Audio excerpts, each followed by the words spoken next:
She left me a note on the refrigerator.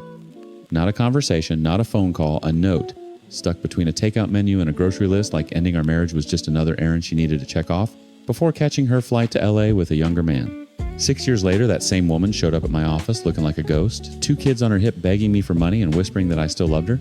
She was wrong, but my compassion almost cost me everything I'd rebuilt. I'm a 41-year-old man. My ex-wife is Lisa, she's 35 now. The guy she left me for is Leo, her younger, flashier upgrade, who turned out to be her worst nightmare. My current wife is Sophie, the woman who saved me and almost had to watch Lisa tear it all apart a second time. When Lisa and I were married, she had a way of making me feel like I was always one step behind some invisible standard she carried in her head. I worked as a financial consultant. Steady income, good benefits, a house we owned outright by the time I was 33. But steady wasn't enough. She wanted spontaneity. She wanted someone who didn't plan vacations 3 months in advance or get excited about a new spreadsheet template.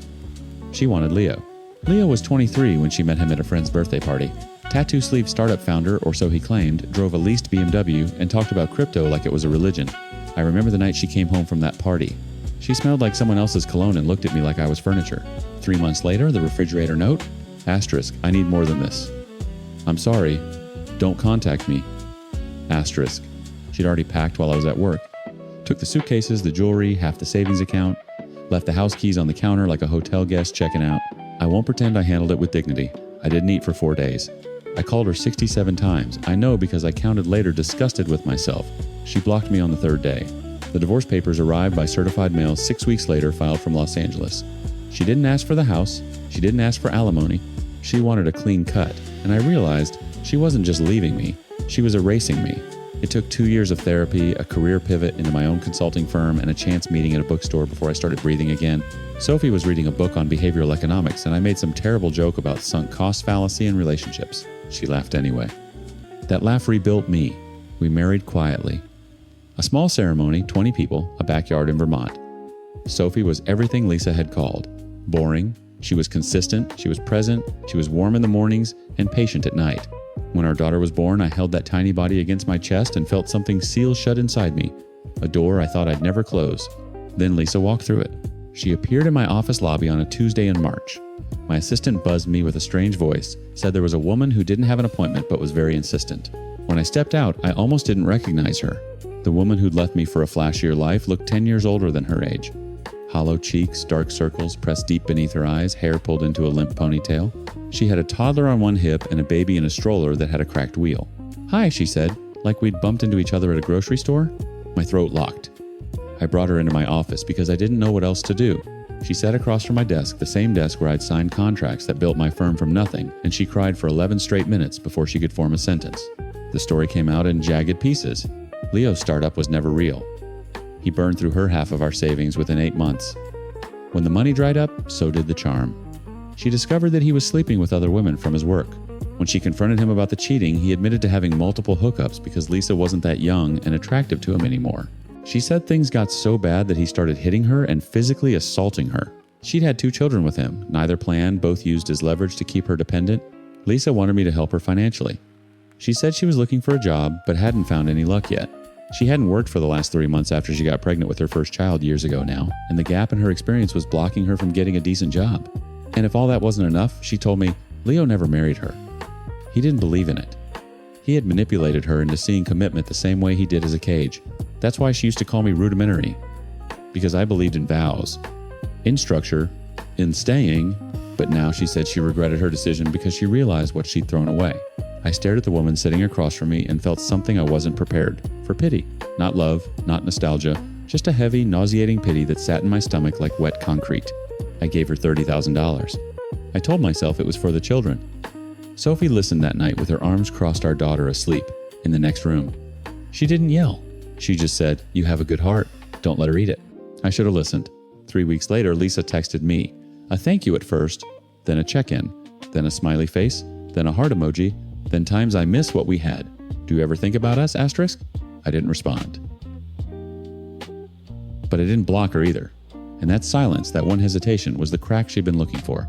She showed up at my office again. This time she'd done her hair. Wore lipstick. Leaned across my desk and asked if I could help her with a deposit on a house. $60,000.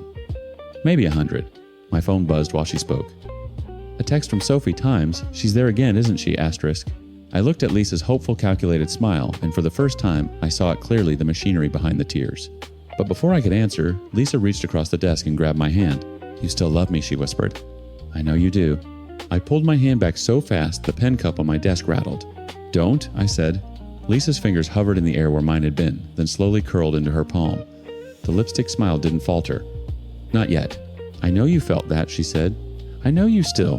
What I feel, I said, standing up, is embarrassed. For you, the smile cracked.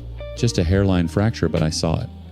The same way I used to see her micro-expressions when she was calculating whether to tell me the truth or a version of it. I gave you $30,000, Lisa. $30,000. You know what I told myself? I told myself it was for your children. That those kids didn't choose any of this and they deserved a chance. I called it compassion. Sophie called it compassion. My therapist probably would have called it something else. I'm grateful for that. You're not grateful. You're back. 3 weeks later, lipstick on, asking for $100,000 for a house deposit. That's not gratitude. That's a second appointment. She stood up too, and I watched the performance shift in real time. The softness drained from her face like water from a cracked glass. Something harder surfaced underneath. You have the money, she said. I've seen your office. I've seen your car. You built all of this after I left, and I'm not saying I deserve credit, but what? You think your leaving was the favor? You think walking out with a refrigerator note and half my savings was some kind of motivational speech? I made a mistake. You made a choice. There's a difference. A mistake is forgetting an anniversary. A choice is packing suitcases while your husband is at work, flying to Los Angeles with a 23-year-old who leased his personality along with his car, and then blocking my number after I called you 67 times begging you to come home. Her jaw tightened. I could see the tendons in her neck. You counted the calls. I counted everything, Lisa. The days I didn't eat. The sessions with a therapist who had to teach me how to sleep again. The months I spent wondering what was so fundamentally wrong with me that my wife would rather gamble on a stranger than stay with the man who paid off her house by 33. I said I regret it. You regret the outcome. Not the choice. You went back to him. Silence. The kind that has weight. Yeah, I said. I know. After that first visit, after you sat in that chair and cried for 11 minutes and told me about the cheating and the hitting and the manipulation, you went back to Leo, didn't you? Her eyes dropped to the desk. He said he'd changed. And when he hadn't changed, when he was still sleeping with other women from his work, still telling you that you weren't young and attractive enough for him, still hitting you, then you came back here. To me, the rudimentary one. She flinched at the word like I'd slapped her with it. I never should have called you that. No, you shouldn't have. But you did. You called me rudimentary because I believed in vows, in structure, in staying. You let Leo manipulate you into seeing commitment as a cage, and then you looked at me, the man who built that cage, with his bare hands, so you'd always have somewhere safe, and you laughed at me for it. My voice had risen. I didn't care. My assistant could hear. The walls were thin. Let them hear. You didn't come here because you missed me, Lisa. You came here because you ran out of options. Leo never married you. He didn't believe in it. He used you until you were inconvenient, and then he discarded you the exact same way you discarded me. The only difference is I left a door open and he didn't. That's not fair. Fair. You left a note on a refrigerator. You want to talk to me about fair? She grabbed her purse. Her hands were shaking, and for a split second I felt the old instinct, the one that wanted to reach out, steady her, fix it. But I watched that instinct the way you watch a match burn down to your fingertips. I let it hurt, then I let it go. The $30,000 was charity, I said. From a man who felt sorry for your children. That's all it was. That's all it ever was. You should be grateful I didn't throw you out on day one. You're cruel, she whispered. No. I'm done. She slammed the door hard enough to knock a frame off the wall. A photo of Sophie and our daughter at the Vermont house. I picked it up, checked the glass.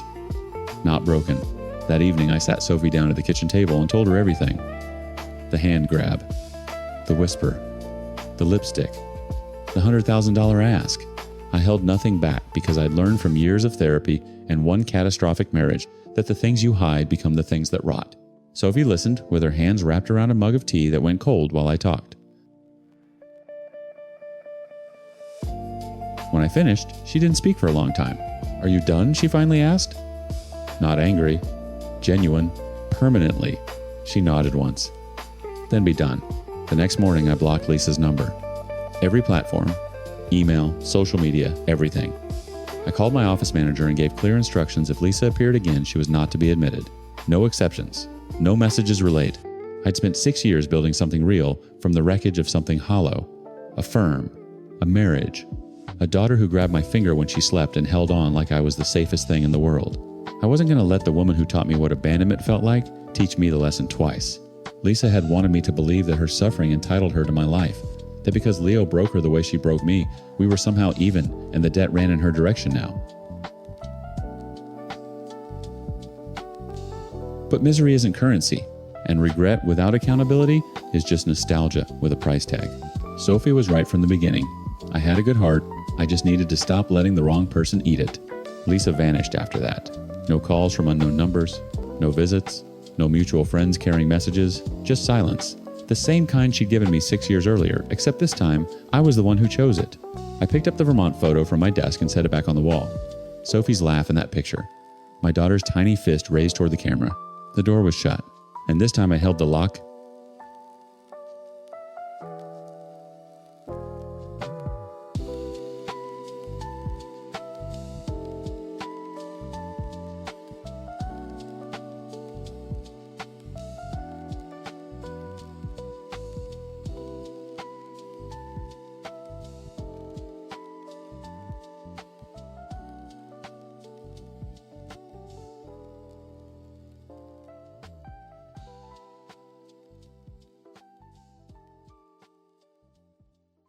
The one responsible thing my wife did after cheating on me became the exact thing that ended our marriage. She got an STD test to protect me, and that single act of conscience was the receipt I never asked for but couldn't unsee. So here's what happened. My wife went to Vegas for a friend's bachelorette week, came back a different person, and I found a hospital bill for an STD screening hidden in her purse. She confessed everything. And I made her believe that confessing to our families would save us, but what she didn't know was that I already had divorce papers in my back pocket. The confession wasn't reconciliation. It was sentencing. I'm 37 male. My wife is Dove, also 37, 16 years together, gone. Priya is the bride whose bachelorette party started all of this. Arjun is my divorce lawyer, an old school junior. And Neil is my best friend who let me crash at his place, recently divorced himself, so he knew the drill. Dove and I met when we were 21. College sweethearts, the kind people point to at weddings and say, times see it does happen, asterisk. 16 years. A son. A house with a garden she designed herself, every plant chosen because it meant something. Jasmine for devotion. Lavender for calm. I used to joke that our backyard was a love letter I couldn't read. I need you to understand that before I tell you what she did. The Vegas trip was Priya's idea. Priya, who I'd met exactly twice, and both times left the conversation feeling like I'd been assessed and dismissed. She was Dove's school friend, the kind of friend who resurfaces every few years with an energy that rearranges the furniture in your wife's personality.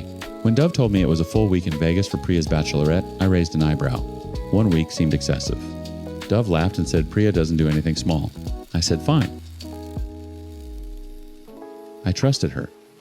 That's not a figure of speech. I trusted Dove the way you trust the ground beneath your feet. You don't think about it. You just walk. She flew out on a Saturday. The first 2 days, normal texts. Photos of the group at dinner at the pool, matching robes. Day 3, the texts got shorter. Day 4, she called me at midnight, voice thick, and said she missed me. Something in the way she said it made my chest tighten, but I told myself it was wine and distance. Day 5, almost nothing. Day 6, a single heart emoji at 11 p.m. Day 7, she came home. I picked her up at the airport. She hugged me like she was trying to climb inside my ribcage, and then she pulled away too fast. In the car, she stared out the window. I asked about the trip. She said it was fun. I asked about Priya. She said Priya was happy. I asked if something was wrong. She said she was just tired. That night, I reached for her in bed. She flinched. Actually flinched. Her shoulder jerked away from my hand like I'd touched a burn. She apologized immediately, said her back was sore from the flight. I let it go. 3 days passed. She moved through the house like a ghost wearing my wife's clothes. Cooked dinner but didn't eat. Played with our son, but her laughter had a half-second delay like she was translating from a language she'd forgotten. She showered twice a day, long showers, door locked, which she'd never done. And she wouldn't look at me. Not really. Her eyes would land somewhere near my face and slide off like I was too bright to stare at directly. On the 4th day, I found it. I wasn't snooping. I want that on the record. She'd asked me to grab her wallet from her purse because the delivery guy was at the door. I opened the bag, moved aside, a makeup pouch, and there it was. A folded hospital bill from a clinic 15 minutes from our house. STD panel. Comprehensive. Booked. The day after she landed. My hands went still. The delivery guy rang the bell again. I stood in our hallway holding that piece of paper, and the house went completely silent inside my skull, like someone had pulled a plug. I paid for the food. I put the bill back exactly where I found it. I ate dinner across from her and tasted nothing. That night, I lay beside her and stared at the ceiling for 6 hours straight. The next morning, I started looking. Her phone, nothing. She'd wiped it clean, which was itself a confession. Her Instagram DMs, nothing. Her call log, nothing except a 40-minute call to Priya the night she came back. I checked our shared credit card. Normal charges, restaurants, a spa, a club. Nothing that screamed infidelity, but the STD test screamed it. One piece of evidence sitting alone in a field of silence louder than 100 texts could have been. I went online. I read forums, threads, stories from men who'd found exactly what I found. The pattern was surgical in its consistency, the distance, the flinching, the excessive showering, the phone wipe. I wasn't special. I wasn't an exception. I was a statistic. By the 5th night, I couldn't carry it anymore. We were at the dinner table. Our son was at my mother's for the evening. Dove was pushing rice around her plate, and I watched her hand tremble just slightly, just enough, and I felt something in me snap clean through. "How was your STD test?" 4 words. Her fork stopped midair. The color left her face in a wave top to bottom like watching a tide go out. She didn't ask times, "What are you talking about, asterisk?" She didn't deny it. She set the fork down with a precision that told me she'd been rehearsing this moment in her head for days. And then she told me everything. The bachelorette group went to a male strip club. Priya's idea. Things escalated. Private rooms. An intimate massage that Dove swore she tried to stop, but didn't. And then because she told herself the line was already crossed, she didn't stop what came after either. One night, one man. She said his name and I held up my hand because I physically could not hear it. She was sobbing. Shaking. She said Priya had pressured everyone that she'd been drinking, that she hated herself, that getting the test was the first thing she did because she couldn't bear the thought of hurting me that way too. I sat there, very still. And behind the devastation, something cold and architectural was already forming in my mind. The next evening, Arjun, my old school junior, now a divorce lawyer, asked me to meet for a drink. So the last evening, Dove confessed her cheating, and the next evening, I was sitting with my lawyer and discussing my divorce. He asked me to sleep over my decision and see if the emotion subsided, and I decided to give her a chance. I told him that I was mindfully making this decision. I relayed my divorce terms to him, and he assured me of starting the paperwork immediately. I requested him to fast-track the process because I want to get done with it as soon as possible. Anyone who heard me would have assumed I was making an impulsive decision, but I was not. I love Dove, but not more than my self-respect. I told him that I trusted Dove with my life, and if I'm taking this decision, it is definitely severe. I cannot let her get away with the cheating. The papers would be ready in 72 hours. I drove home. Dove was sitting on the couch, eyes swollen, waiting. She asked if I'd left her. I sat down beside her. I took her hand, and I told her there was a way we could survive this, but only if she was brave enough to confess everything in person to both our families. Her eyes searched my face for the trap. She didn't find it. She said yes. I spent the next 3 days being the husband she thought she still had. I cooked for her. I let her fall asleep with her head on my shoulder while we watched television. On the second night, she reached for me in bed, tentative, trembling, her fingers tracing my collarbone like she was asking permission to exist near me, and I let her. I held her afterward while she cried into my chest and whispered times, "Thank you, thank you, thank you," times like a prayer she'd been saving. I stroked her hair and stared at the wall behind her and felt absolutely nothing. That's not true. I felt something. I felt the architectural thing, the cold scaffolding I'd been building since the dinner table lock into its final position. On the third morning, Arjun texted me a single word times, ready, asterisk. I called both sets of parents that afternoon. Told them we needed a family sit-down, something important. My mother asked if everything was okay. I said Dove and I had something to share. Dove's mother asked the same question, and Dove, standing beside me gripping the kitchen counter, said yes, everything would be okay, that this was about healing. Healing. She actually used that word. We held it at our house, the garden house. Jasmine and lavender in full bloom outside the windows, the whole backyard, exhaling devotion and calm while I arranged chairs in the living room like a courtroom gallery. My parents arrived first, then hers. Her father shook my hand at the door and said, "Whatever this is, I'm glad you two are facing it together." I smiled at him. I have never hated myself more than in that specific smile. Dove sat in the center of the room. I sat beside her, close supportive, my hand on her knee. The families watched us, with the nervous reverence people reserve for couples announcing pregnancies or diagnoses. Dove looked at me. I nodded. She began. She told them everything. The strip club, the private room, the massage that became something else, the man whose name I still cannot hear. She told them about the drinking, about Priya's pressure, about the moment she decided the line was already crossed, so she might as well keep walking. She told them about the STD test, that she'd gotten it immediately, that she'd wanted to protect me even while destroying me. She told them she was sorry. She told them she loved me. She told them I had given her the chance to earn forgiveness by being honest here, in front of everyone, and that she was taking it because I was the only thing in her life worth being brave for. Her mother was crying. Her father's jaw was set so tight I could see the vein in his temple. My mother had her hand over her mouth. My father stared at the floor. Dove finished. She turned to me, eyes raw, face open, and she looked, God help me times relieved, asterisk, like she'd climbed the mountain, like the worst was over. I reached into the bag beside my chair and pulled out the envelope. These are the divorce papers, I said. Arjun drafted them. The terms are fair. I'm not asking for the house. I'm not contesting custody. We'll share it equally. I want this settled in 45 days. The room didn't gasp. It didn't erupt. It simply stopped the way a heart stops, one moment of rhythm, and then silence so complete you can hear the blood settling. Dove stared at the envelope. Then at me. Then at the envelope again. Her mouth opened, but nothing came out. I watched her eyes track backward through the last 3 days, the cooking, the shoulder, the night in bed, the times, thank you times, and I watched her understand. You planned this, she whispered. I didn't answer. I didn't need to. She signed immediately. No argument, no negotiation, no scene. She took the pen from the table, opened to the flagged pages, and signed her name in handwriting so steady it terrified me. Then she set the pen down, stood up, and walked to the bedroom. The door closed with a click. Her parents left without speaking to me. Her father paused at the threshold and looked back, not with anger, but with something worse. Recognition. Like he understood exactly what I'd done and exactly why, and the understanding gave him no comfort at all. My mother touched my arm and said, Was this necessary? I said yes. She didn't ask again. The divorce settled in 45 days. Uncontested. Arjun handled everything with the quiet efficiency of a man who'd seen this surgery before and knew which cuts were clean and which ones scarred. Dove and I communicated through lawyers. She never called. Never texted. Never showed up at Neil's apartment where I'd been sleeping on an air mattress surrounded by another man's divorce boxes. The silence from her was so total it had its own weight, its own weather. We passed each other once at the courthouse. She was wearing the blue kurta I'd bought her for our anniversary. I don't know if that was deliberate. I don't know which answer would be worse.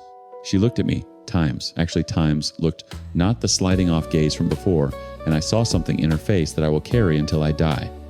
Not hatred, not grief, comprehension. She understood me completely, finally, and the understanding was the loneliest thing I'd ever seen. I drove home Neil's home and sat in the parking lot for 40 minutes. Here is what I know. I love Dove. I love Dove. Those are not contradictory statements, and they do not change anything. I engineered her humiliation in front of the people she loved most because I needed her to feel publicly and irreversibly the weight of what she'd done. I told myself it was self-respect. Maybe it was. Maybe self-respect and cruelty share a border so thin you can't see it until you've already crossed. My son starts kindergarten in September. He will grow up shuttling between 2 houses, 2 bedrooms, 2 versions of why mommy and daddy don't live together anymore. I will have to build him an answer that doesn't include the word times, revenge times, even though some nights alone on that air mattress, I suspect that's exactly what it was. The jasmine in the garden is still blooming. I drove past the house last week. She hasn't pulled it out. I don't know what that means. I don't know if I want to.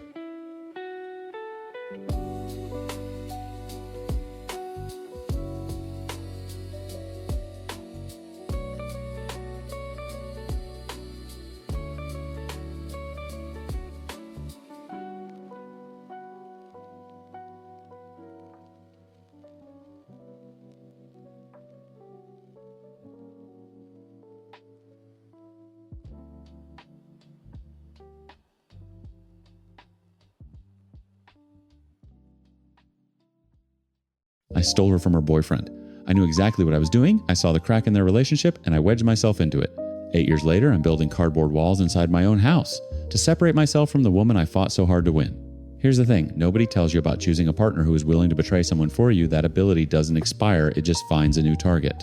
I came home, found one text message on her phone, one surviving message after she'd scrubbed the rest, and my entire marriage collapsed in a single sentence from a coworker describing my wife's body like she belonged to him. I'm 36. My wife is Andrea. She's 34, mother of our 2-year-old son. The guy she slept with is Derek, some opportunistic colleague from her office. Then there's Cairo 33, a woman I started seeing while still living under the same roof as Andrea. And somewhere in the background is Neil, Andrea's ex-boyfriend, the guy I deliberately took her from all those years ago. He's probably laughing right now. Let me take you back to the beginning, because the beginning is where the rot started. I met Andrea at a house party in 2016. She was with Neil, quiet conservative Neil, who wore khakis to barbecues and thought a bold Friday night meant ordering Thai instead of Chinese. They'd been together 3 years. He was safe. She was bored. And I could see it in the way she laughed too loud at my jokes, the way her eyes stayed on me 2 beats longer than they should have when Neil was mid-sentence about his accounting firm. I didn't stumble into their relationship. I detonated it. Neil had cheated on her once. A drunken mistake at a work conference, the kind of thing couples either survive or don't. Andrea was in the trying to survive it phase when I showed up. I became her confidant, her emotional outlet, the guy who said all the things Neil was too emotionally stunted to articulate. I told her she deserved someone who would never make her feel second. I told her Neil's infidelity was a character flaw, not a mistake. I told her she was settling. Every word was calculated. Every late-night phone call, every accidental coffee run near her office, every carefully timed text that arrived right when I knew Neil would be at his most neglectful. I was engineering a theft, and it worked. She left Neil on a Tuesday. She was in my bed by Thursday. I married a woman who was willing to betray someone for me and told myself the betrayal was justified because I was the better man. 8 years. A wedding. A mortgage. A son named Marcus who has her eyes and my stubbornness. 8 years of building something I thought was unshakable because I'd convinced myself the foundation wasn't rotten. Then came the text. I wasn't snooping. Marcus had a fever, Andrea was in the shower, and her phone buzzed on the kitchen counter. I picked it up to check if it was her mother calling back about the pediatrician recommendation. Instead, I saw a message from Derek. Work. That read, "Times I can still feel your thighs around me. When can I see you again? Asterisk. One message. One surviving message in an otherwise empty thread. No prior conversation. No build-up.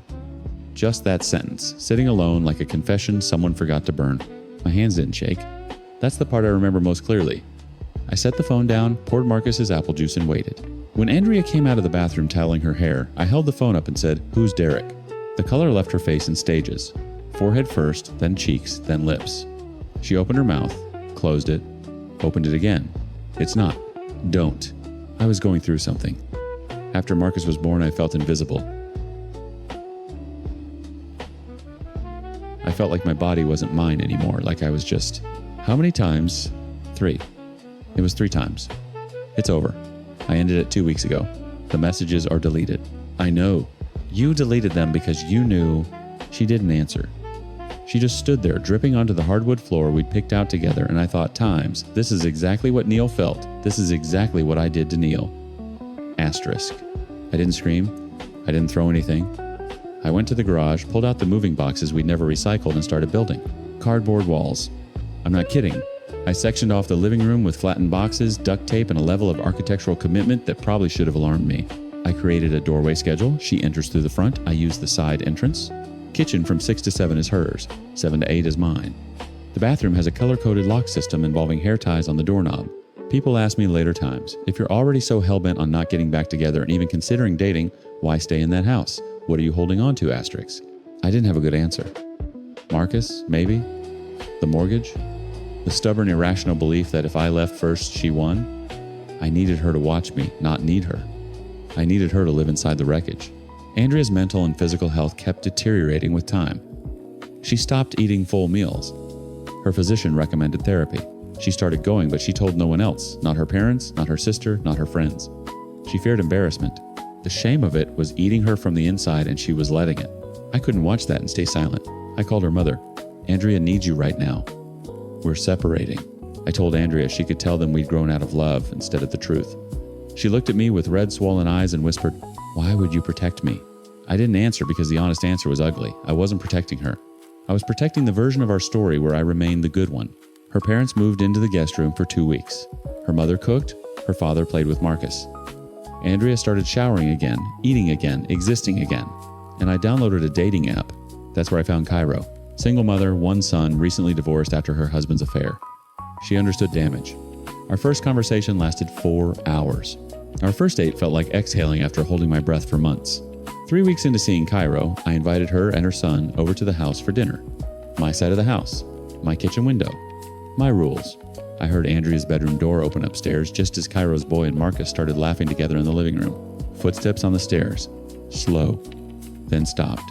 Andrea stood at the top of the stairs in a sweatshirt I recognized as mine, one I'd left behind in the laundry rotation we never properly divided.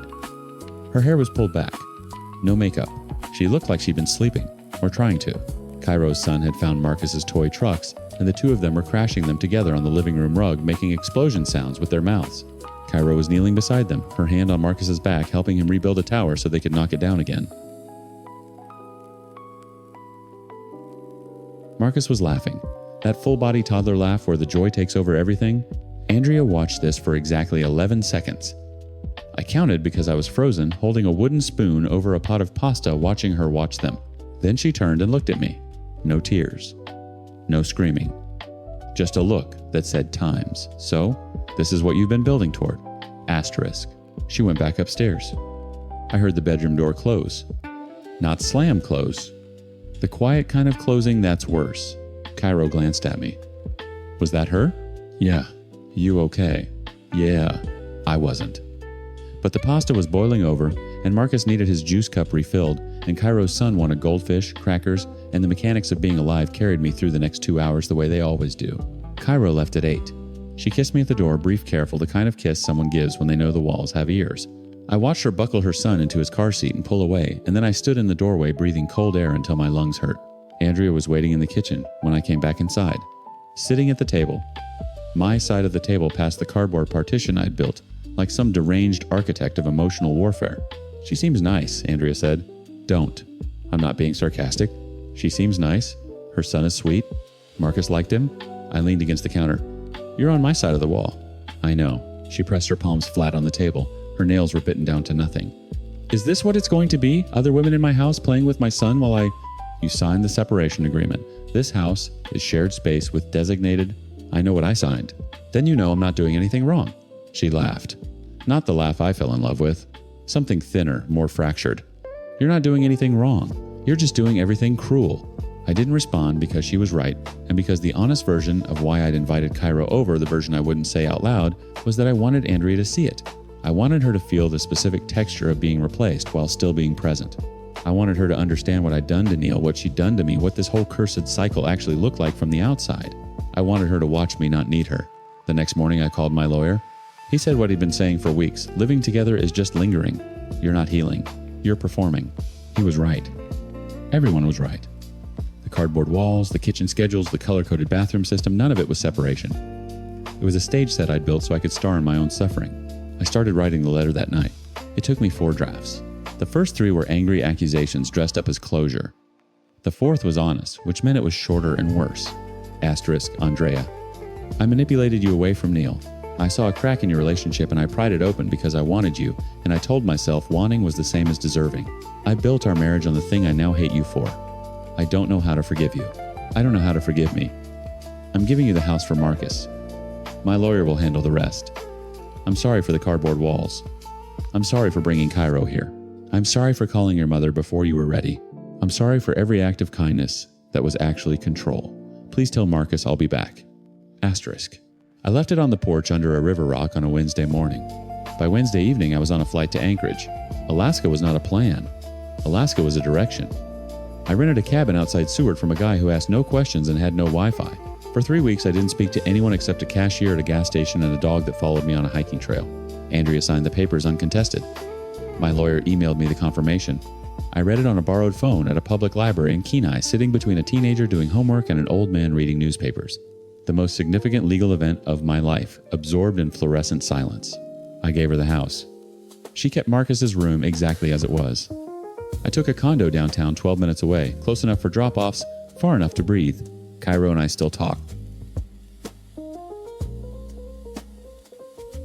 We're not rushing anything. She told me once, I don't need you to be healed. I just need you to be honest about the wounds. I'm trying. Some days I manage it. Marcus is 2.5 now. I haven't seen him in 3 months. Tomorrow's the first visit. I bought him new trucks, the crashing kind he likes. I've rehearsed what to say if he's angry, if he cries, if he doesn't remember my voice. She was and is a cheater. I know that. But I'm the one who taught her the choreography. I pursued a woman who was willing to leave someone for me and then acted devastated when the pattern held. Not sure how you could love someone who was dishonest from the start, but I did because I was dishonest from the start too. If you have any advice to make my life better, kindly do so. I'm not the hero of this story. I'm not the villain either. I'm just a man sitting in a new apartment with toy trucks on the counter, hoping my son still knows my face, hoping Andrea finds whatever it was she was looking for in all those arms that weren't mine, and hoping without any guarantee that the cycle I set spinning 8 years ago has finally, mercifully stopped.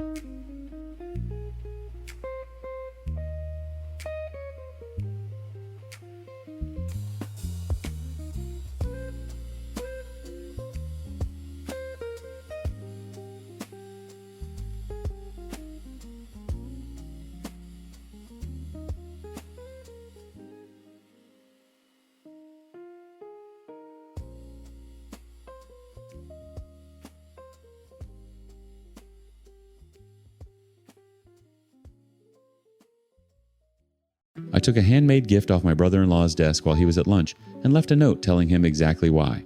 My wife Lena spent over 60 hours crocheting a bridal shawl for her older brother George's wedding. A family tradition. Their mother Vivian guilt-tripped her into continuing, despite the fact that George made her childhood a living nightmare.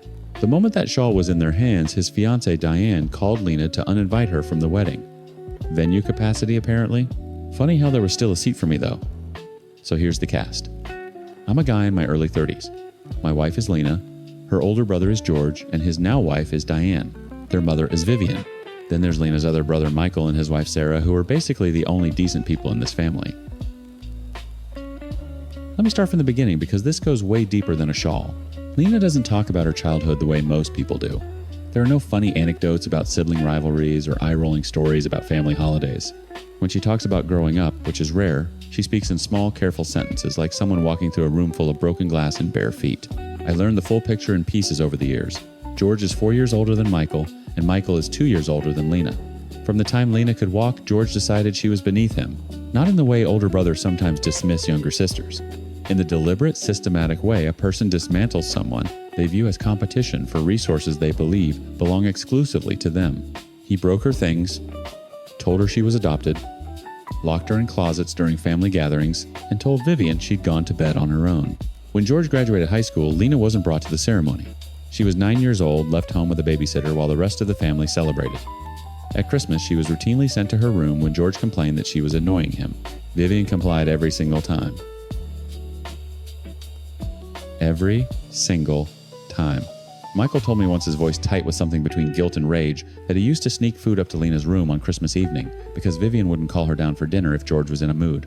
He was 11 smuggling turkey and potatoes up the stairs to his little sister like she was a prisoner in her own house. And Vivian. Vivian is the kind of mother who will tell you she loves all her children equally while standing on one child's neck to give the other a boost. George was the golden boy. Michael was tolerable. Lena was the afterthought, useful when needed, invisible when not. So when Vivian called Lena 3 months before George's wedding and told her the family tradition required a hand-crocheted bridal shawl for Diane, I watched my wife's face do the thing it always does. The slight freeze. The micro-flinch around her eyes. And then the smile. The automatic survival-trained smile that says, "Times of course, Mom, I'd love to." Asterisk. I waited until she hung up before I said anything. You don't have to do this. It's tradition. Mom made one for Sarah. Her mom made one for her, Lena. It's George's wedding. She was already pulling up yarn suppliers on her phone. I won't have to see him. You can drop it off at work. That was the compromise. George and I work at the same company, different teams now, but at the time, we were on the same one. I'd have moved when George was first put on my team, but Lena encouraged me not to, as she didn't want me to rock the boat with her family. So I'd been white-knuckling through shared meetings and break room encounters with a man I genuinely despised for the better part of a year. The plan was simple. I'd leave the shawl on his desk, say something brief, walk away. Lena would never have to be in the same room as him. She worked on that shawl every night for 2 months. I'd come downstairs at midnight and find her on the couch, fingers moving through ivory lace thread, some tutorial playing on her laptop. She pricked her fingers raw.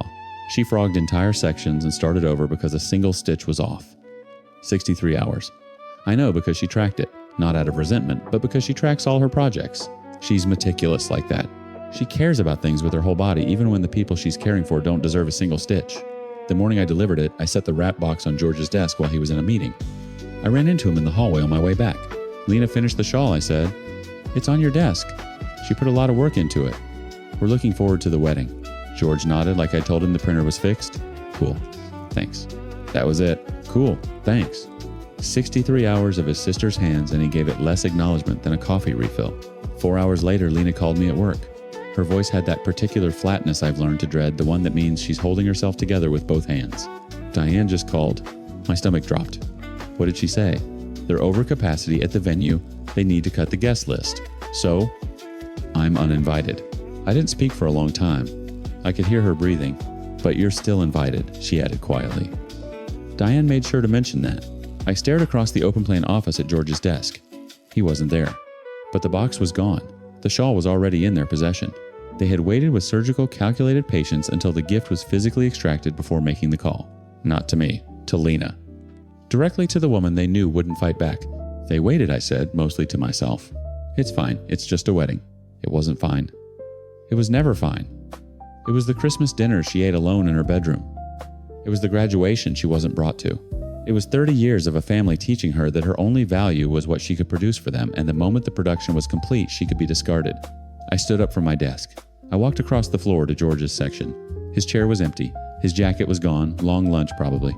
And there, draped across the back of his chair like it meant nothing, was the shawl. Unwrapped, not folded, just tossed there, ivory lace pooling on a cheap office chair. I picked it up. I folded it carefully the way Lena would have. Then I pulled a sticky note from George's desk, uncapped a pen, and started writing. Asterisk. Since Lena is no longer invited the shawl, and I won't be attending either. My name, asterisk. I pressed the sticky note to the center of his monitor, tucked the folded shawl under my arm, and walked back to my desk. My hands were steady. My pulse was not. I didn't call Lena right away. I sat with the shawl in my lap for 10 minutes, running my thumb over the stitches she'd spent 63 hours perfecting, and I thought about an 11-year-old boy smuggling turkey up a staircase to his little sister on Christmas night. I thought about a 9-year-old girl sitting in a quiet house while her family cheered for the brother who locked her in closets. Then the group chat detonated. Vivian fired first times. That shawl was a gift. You don't take back gifts? This is beyond petty. Asterisk. George, 15 minutes later. Times. Tell your husband to stay in his lane. This is family business. Asterisk. Diane times. We tried to handle this gracefully. Venue limitations are real. This is incredibly childish. Asterisk. My phone buzzed 11 times in 20 minutes. I read every message. Then I typed one of my own. Asterisk. This is Lena's husband. Lena didn't take the shawl back. I did. She doesn't know yet. When she finds out, she'll probably want me to return it because that's who she is, someone who gives and gives even when people take without thanking her. I'm not returning it. The shawl took 63 hours. You waited until it was in your hands to uninvite the woman who made it. That wasn't a capacity issue. That was a transaction. I'd do it again. Asterisk. I put my phone face down on my desk. When I got home, Lena was sitting on the couch with her knees pulled up. She'd seen the group chat. You took it back, she said? Not a question. You shouldn't have done that. Probably not. They're going to... I don't care what they're going to do. She pressed her forehead into her knees. I should just make another one. I can finish it in time if I... Lena. No. It's easier if I just... It's easier for times them asterisk. It has always been easier for them. She went quiet. I sat down next to her but didn't touch her. She needed space to think without someone else's hands telling her what to feel. My phone rang. Michael, I saw the group chat, he said. His voice had that tight quality I'd heard before, the sound of a man who'd spent his childhood watching something terrible happen and never had enough power to stop it. The venue excuse is garbage. I called the venue coordinator last week to confirm dietary requirements. They're at 68 of 90 capacity. George has been under for weeks. I closed my eyes. Say that again? 68 of 90. They had room. They always had room. I related to Lena. She didn't cry. She did something worse. She nodded slowly, like a person confirming something they'd always known but had never been allowed to say out loud. It was never about the venue, she whispered. No, I said. It was never about the venue. The conversation that followed lasted 3 hours. I didn't push. I didn't argue. I asked questions and I listened. At the end of it, Lena picked up her phone, left the family group chat, and deleted it. Then she blocked George's number. Then Diane's. She held her thumb over Vivian's contact for a long time. She's my mother, she said. She is. Lena blocked the number. The next morning, I went to my manager. I told him the situation, not all of it, but enough. I said I'd taken the shawl because George could make things difficult for me, but that he would have done exactly the same thing because George is a nightmare. I told him that I'd like to move to another team because it wasn't good for Lena to have to be around him. He told me to leave it with him and he would see what he could do. I heard back on Monday that I will be getting moved to another team at the end of the week. This other team is desperate for someone, so when my manager reached out to other managers to see if anyone had an internal vacancy, the manager bit his arm off. The day of the wedding, Michael called Lena and asked what her plans had been for the day. Michael and Sarah drove 2 hours to spend the afternoon with us. Sarah brought wine. Michael brought takeout from the Thai place Lena loves. We ate on our back porch. Sarah took a photo of the four of us, nothing posed, just mid-laugh, Lena leaning into my shoulder with noodles on her fork. Michael posted it that evening. No caption. No explanation needed. George, according to mutual friends, had a meltdown during his own reception when someone asked where his sister was. Apparently, Diane had to pull him outside. I'd like to say I felt nothing, but that would be a lie. I felt satisfied. Quietly, deeply satisfied. The shawl sat in our closet for 2 weeks. Then one Saturday morning, I came downstairs and found Lena at the kitchen table with a basin of indigo dye and the ivory lace submerged in it. "What are you doing?" "Making it mine." She lifted it out, dripping deep blue, and held it up to the morning light. 63 hours of her hands transformed. No longer a gift for someone who never deserved it. Something entirely hers. She draped it over her shoulders, still damp, and looked at me. "How does it look? Like it was always supposed to be yours?" She smiled. Not the automatic survival smile. A real one. Small and new and hard won, like the first green thing pushing through concrete.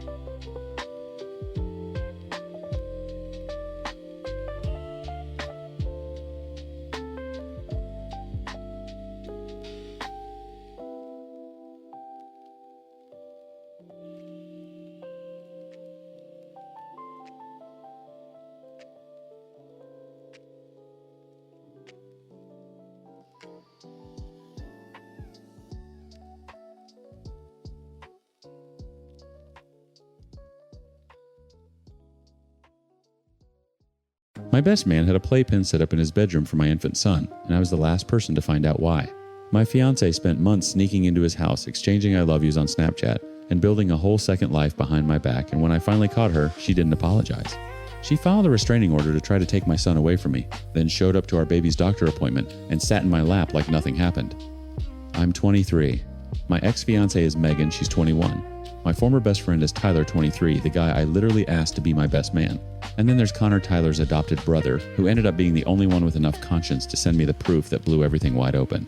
Megan and I had been together since we were teenagers. High school sweethearts, the whole small-town fairy tale. By the time our son was born, I thought we were locked and engaged, raising a baby, planning a wedding for August 19th. Tyler had been my closest friend since middle school. When I asked him to be my best man, it felt like the most natural decision I'd ever made. His family had practically adopted us. His mom babysat our son.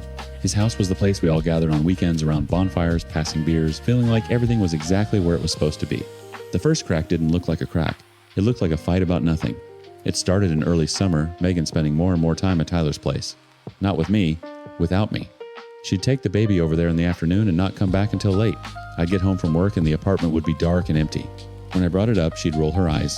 His mom watches the baby so I can breathe for 5 minutes. You want me to lose my mind? I didn't push it. Tyler's family was generous. They had space, they had food, they loved our son. I told myself I was being paranoid. Jealousy was ugly. I wasn't going to be that guy. Then came the night of the bonfire. We were all out at a buddy's place mid-June, one of those nights where the smoke smells like summer and everyone's laughing too loud. I had a 4 a.m. shift the next morning, so around midnight I told Megan I was heading home. She wanted to stay. Fine. I kissed her, kissed the baby, drove back to our apartment, set my alarm, and crashed. I woke up at 3:15 a.m. to silence. The bed was empty. Cold. She hadn't come home. I called her. Straight to voicemail. Called again. Voicemail. My chest started doing that thing where it tightens one rib at a time. I called Tyler. He picked up on the fourth ring, groggy. "Yeah. Is Megan there?" Pause. Yeah, man. She crashed here. She had the baby, didn't want to drive. I was at his house in 12 minutes. When I walked into Tyler's bedroom, Megan was passed out on his bed. Not the couch, not a guest room, his bed. And there in the corner was a playpen. Set up, ready. Like it lived there. My son was asleep in it, pacifier bobbing gently with each breath. Tyler was on the couch in the living room. He sat up when I came in, rubbing his eyes like this was all perfectly normal. She didn't want to wake the baby, he said. I looked at him, looked at the playpen, looked at my fiance in his sheets. Why is there a playpen in your bedroom, Tyler? My mom put it there. For when she babysits. I woke Megan up. She blinked at me, disoriented, then annoyed. What are you doing here? You're in his bed, Megan. I fell asleep. The fire went late. I didn't want to drive with the baby. You could have called me. My phone died. It rang before going to voicemail. That means it was on. Her face shifted. Okay, it didn't die, but I didn't see your calls. I was asleep. 3 stories in 60 seconds. Each one replacing the last without acknowledgement, like the previous version had never existed. I stood there holding my son's diaper bag, watching her rearrange reality in real time, and something in my gut went cold. But I didn't have the proof. I didn't have anything except a feeling and a playpen that shouldn't have been there. So I swallowed it. July 5th broke me open. We'd been fighting for weeks straight about Tyler, about her being gone, about the wedding plans she kept pushing off. That night she left the apartment twice, slamming the door both times, and both times I sat on the kitchen floor with my back against the cabinets, wondering if I was the problem. After she came back the second time, I did something I'm almost embarrassed to admit. I wrote her a letter. Handwritten. Pages. Everything I felt, how much I loved her, how scared I was of losing our family, how I wanted to fix whatever was breaking between us. I left it on her pillow. She read it. She cried. We talked for an hour, voices low, faces closed. She said she was sorry. She said she loved me.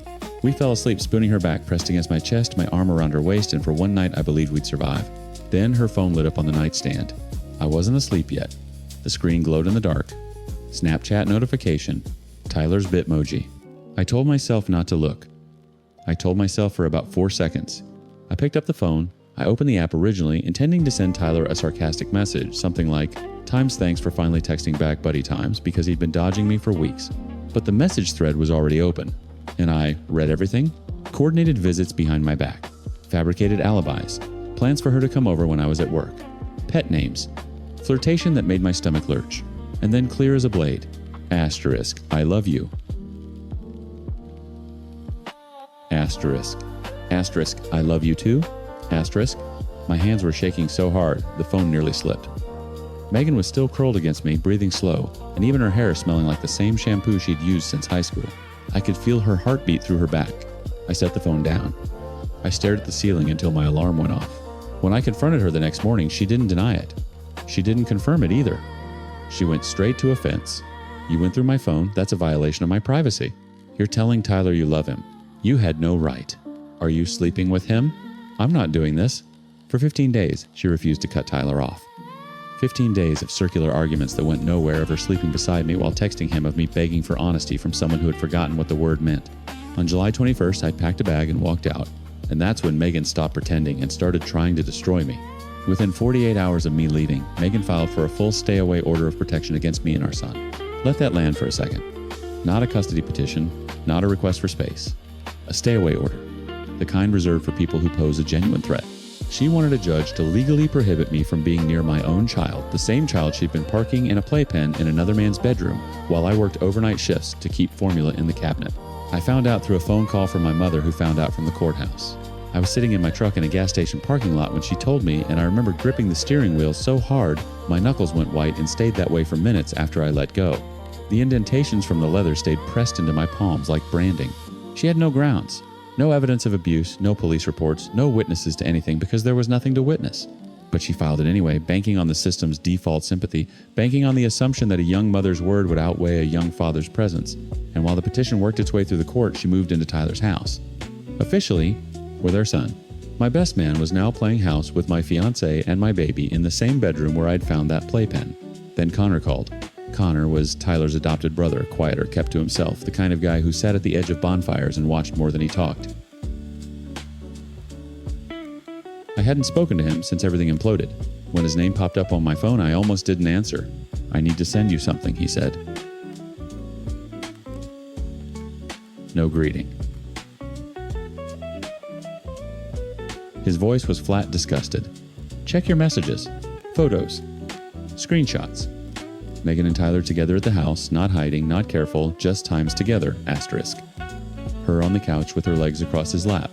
Him feeding my son in a high chair like it was his kitchen, his family, his life. Timestamps that overlapped with the weeks she'd been swearing nothing was happening. I can't watch this anymore, Connor said. My own brother. In our parents' house. It's sick.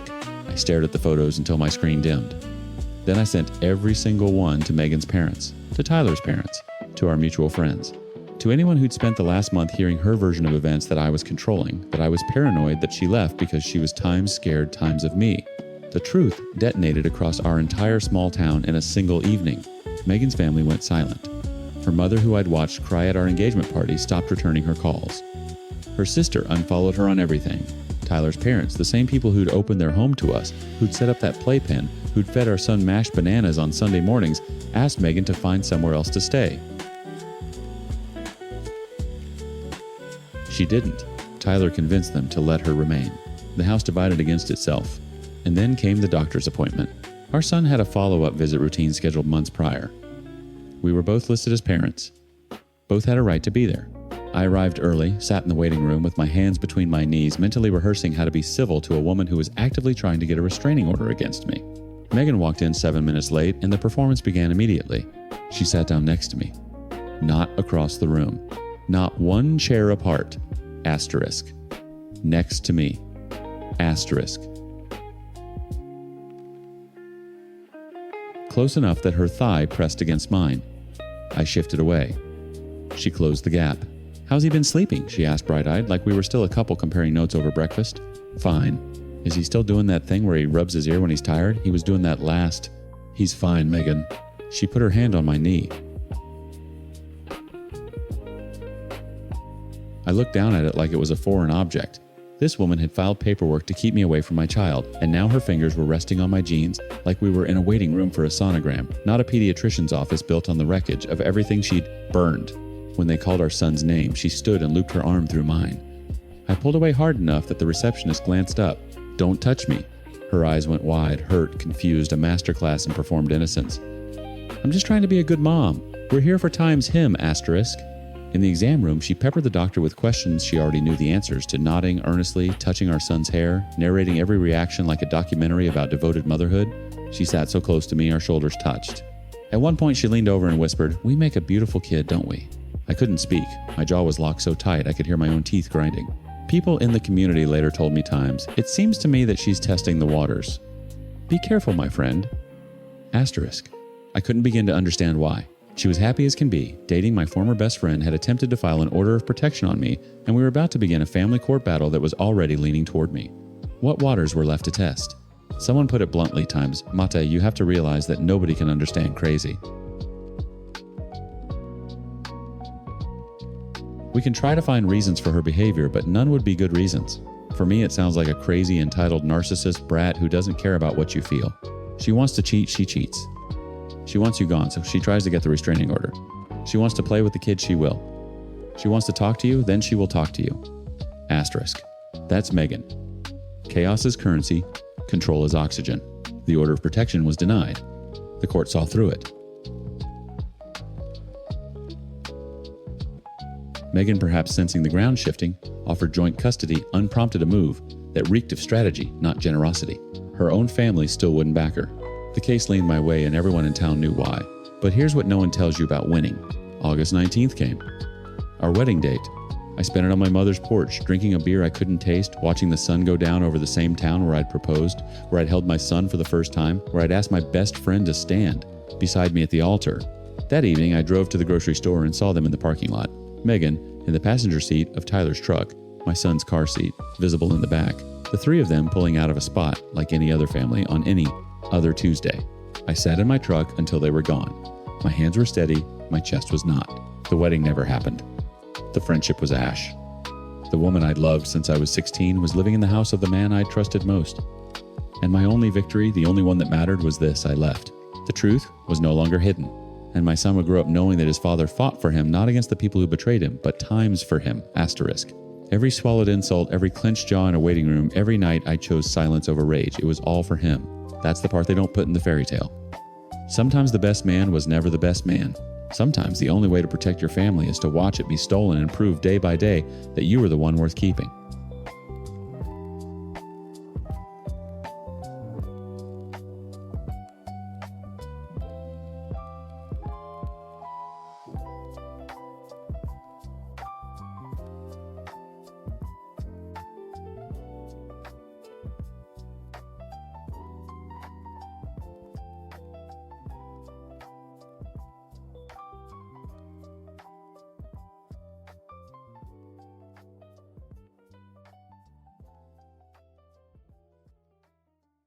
The air in the bridal salon was thick with the scent of hairspray and manufactured dreams.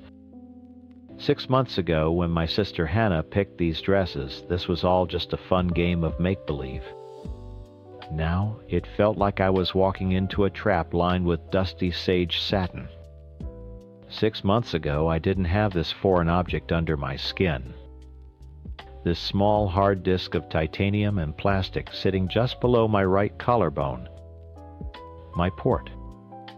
The little miracle of medical science that delivered life-saving drugs directly into my bloodstream, but also the constant nagging reminder that my body had betrayed me.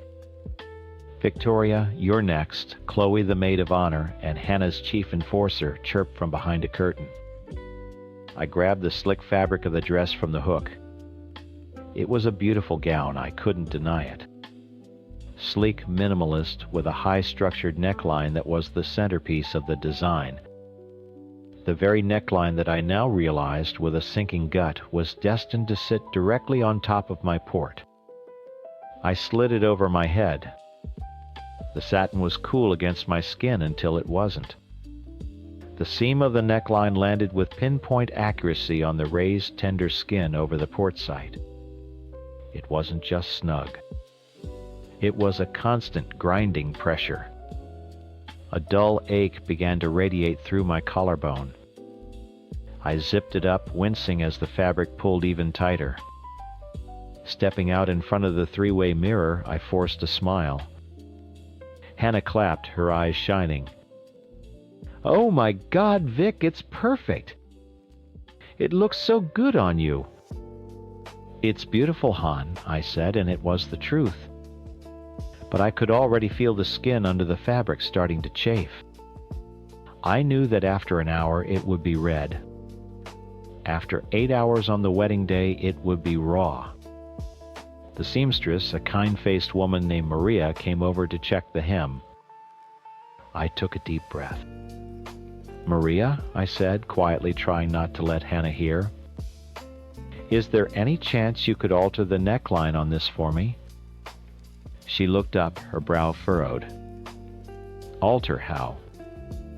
I subtly touched the spot. "It's just a little tight right here. It's pressing on something. If you could just scoop it out a little, maybe half an inch, just to give it some room." Maria nodded her professional gaze, assessing the fabric. "That should be simple enough. It will change the line slightly, but we can make it look natural." "What will look natural?" Hannah's voice cut in her bridal radar, honed to perfection. She stepped closer, her eyes narrowing at where my hand rested on my collarbone. "What are you doing to my dress?" "It's not a big deal," I said, quickly dropping my hand. "The neckline is just really uncomfortable." I was asking if she could loosen it a tiny bit. Hannah's face, which had been glowing seconds before, hardened into a mask of disbelief. "Loosen it, Vic. The entire point of the dress is the structured high neckline. It's a uniform. We all have to look the same." "I know, but it's hurting me," I said, my voice barely a whisper. I hated this. I hated having to explain to justify to be the problem. My port is right here. The seam is digging directly into it. I saw a flicker of something in her eyes, understanding maybe, but it was gone in an instant, replaced by a storm of pure, unadulterated bridezilla. "Don't be so dramatic," she hissed, pulling me towards the corner of the fitting area, away from Maria's wide eyes. "It's a piece of fabric. You're telling me you can't handle a little discomfort for one single day." "Hannah, it's not a little discomfort. It's genuinely painful. And it will be for 10 hours straight. All I'm asking for is a tiny alteration. A tiny alteration that will make your dress look different from everyone else's," she shot back, her voice rising. "It'll look cheap. It'll look trashy, like you bought a knockoff." I stared at her, flabbergasted. Trashy. For moving a seam half an inch. Yes, don't you get it? She threw her hands up in exasperation. These pictures are for the rest of my life. I've dreamed about this day since I was a little girl. Everything has to be perfect. And you want to alter the dress and stand there in every single photo looking different? Chloe drifted over a placating smile on her face that didn't reach her eyes. Han has a point, Vic. We all have things we don't like. My feet are going to be killing me in these heels, but I'm not going to wear sneakers. The comparison was so absurd I almost laughed.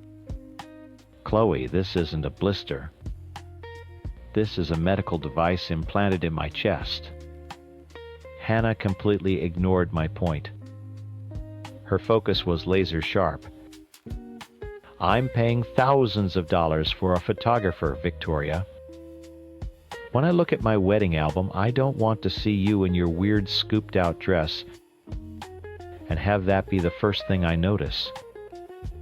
I want to remember my perfect day, not the fact that my sister was so selfish she couldn't handle a little rubbing for a few hours. Her words hit me like a slap. Selfish. She thought I was being selfish. The months of infusions, the nausea, the exhaustion, the constant fear, none of it mattered. The only thing that mattered was her aesthetic. Her perfect pictures. So, you'd rather I be in actual physical pain all day than have one photo where my neckline is a centimeter lower than everyone else's? I asked, my voice dangerously calm. Yes, she finally exploded, all pretense gone. That's what it means to be a bridesmaid. You suck it up for the bride. An out-of-place dress will be a permanent negative memory of my wedding day. Do you really want to do that to me? I looked at her. Really looked at her. My baby sister, her face twisted in anger, demanding I sacrifice my health for her scrapbook. I looked past her at my own reflection in the mirror. My face was pale, my eyes wide, with a hurt so deep it felt like a physical blow. The dusty sage dress suddenly felt like a straitjacket. The seam pressed down, a constant throbbing reminder of the line she had just drawn in the sand. She was waiting for me to apologize, to back down, to promise I'd suck it up. And in the silence of that suffocating little room, feeling the fabric dig into my skin and my sister's stare dig into my soul, I felt something inside me go cold and hard and clear. I took a slow, deliberate breath, the sound unnaturally loud in the tense silence. Okay, I said, my voice even and steady. The clarity was a cold, beautiful thing. Hannah scoffed. Okay, what? You'll suck it up. No, I said, meeting her furious gaze in the mirror. Okay, I understand. Then I can't be your bridesmaid. The words hung in the air. Chloe's jaw dropped. Maria the seamstress froze mid-pin. Hannah just stared, her expression shifting from anger to utter disbelief. What did you just say? I'm stepping down, I clarified, turning to face her directly. The pressure of the neckline felt symbolic, now a physical manifestation of her demands. I love you, and I will be at your wedding in the front row, cheering you on. But I will not be in your wedding party. I won't wear this dress. You're quitting over a dress. Her voice was a shriek. No, Hannah, I said, my voice still quiet, unshakable. I'm quitting because you just told me that my physical pain is less important than your photographs. You want a prop, not a sister. And I can't be that for you. I turned, walked back into the small changing room without another word, and shut the curtain behind me. My hand shook as I reached for the zipper. I didn't cry. I was too far beyond tears. I ripped the dress off my body as if it were on fire. The relief was immediate and profound. A bright red, angry line was already etched into my skin, perfectly outlining the seam. Proof. I pulled on my soft t-shirt and jeans, the familiar cotton, a balm against my irritated skin. When I stepped back out, I placed the sage satin dress carefully on a chair. Maria looked at me with pity. Chloe looked at me with venom. Hannah looked broken, but it was the brokenness of a child who'd had her favorite toy taken away. "So that's it, Hannah," whispered, tears finally welling in her eyes. "You're just going to ruin my wedding." "I'm not ruining anything," I said, picking up my purse. "You're the one who gave me the ultimatum. I just made my choice. I choose not to be in pain." I looked at her one last time. "I'll see you at the wedding, hon." Then I walked out of the salon, the little bell on the door chiming my exit like a death knell for our relationship. The moment my car door clicked shut, the adrenaline faded, leaving a hollow ache in its place. My phone buzzed before I even had the key in the ignition. It was a text from Chloe. Asterisk. Asterisk. Chloe. Asterisk. Asterisk. Asterisk. "I hope you're happy." Hannah is sobbing her eyes out. "You are the most selfish person I have ever met." Some sister you are. "You couldn't handle mild discomfort for your sister's one special day. You just had to make it all about you." Asterisk. My thumb hovered over the keyboard, 1,000 angry replies cycling through my head. In the end, I just typed one word. Me. Block. And I did. I blocked her number and felt a tiny flicker of satisfaction. The drive home was a blur. I walked into my apartment and dropped my keys on the counter, the clatter echoing in the silence. My phone rang. This time it was Mom. I knew Hannah or Chloe must have called her. I braced myself for a lecture for the inevitable "can't you just work it out for your sister's sake" speech. I answered, my voice flat. "Hello." "Victoria, honey, what's happened?" Hannah just called me, completely hysterical. She said, "You dropped out of the wedding." I sank onto my couch, the whole story tumbling out of me, the fitting, the pain from the port, the seam, Hannah's words. She called me selfish, Mom. She said she'd rather I be in pain than have one of her pictures look slightly different. She literally said an out-of-place dress would be a permanent negative memory. There was a long pause on the other end of the line. I held my breath, waiting for the judgment. "Oh, baby," my mom said, and her voice was so full of warmth and fury it made my own eyes well up. "You did the absolute right thing." A sob caught in my throat. "You think so?" "I know so," she said fiercely. I could hear the rustle of her moving around the kitchen. "Listen to me, Victoria. I spent 6 months of my life feeling like my body was a war zone during my own treatments. You never times, ever times have to set yourself on fire to keep someone else warm. Not for anyone. Not even your sister." Her validation was like a dam breaking. The tears I'd refused to shed in the shop came hot and fast. She just stayed on the line, letting me cry it out, murmuring, comforting things. "Your father is here," she said after a minute, her voice a little lower. He heard my side of the conversation. He wants to know exactly what Hannah said. I repeated it, my voice still shaky. She said she'd rather I be in pain for her perfect pictures. The silence on the other end was different this time. It was heavy. "Okay, sweetie," Mom said finally. "Your dad just walked out to the porch. He's apoplectic. I've never seen him this angry." "Is he mad at me?" I whispered, a fresh wave of anxiety washing over me. "At you? Good heavens, no. He's furious with Hannah.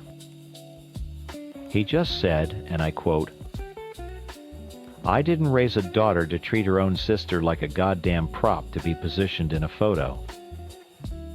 He's talking about the money, Vic." My blood went cold. "What money?" "The wedding fund," she said grimly. "He and I agreed to pay for the venue and the caterer. It's a significant amount. He's on the phone right now, and I'm pretty sure he's on the phone with his bank." "Mom, no, he can't do that." Despite my anger, the thought of my dad detonating a financial bomb on Hannah's wedding was horrifying. "He can, and it sounds like he will," she replied. "This isn't about a dress anymore, Victoria.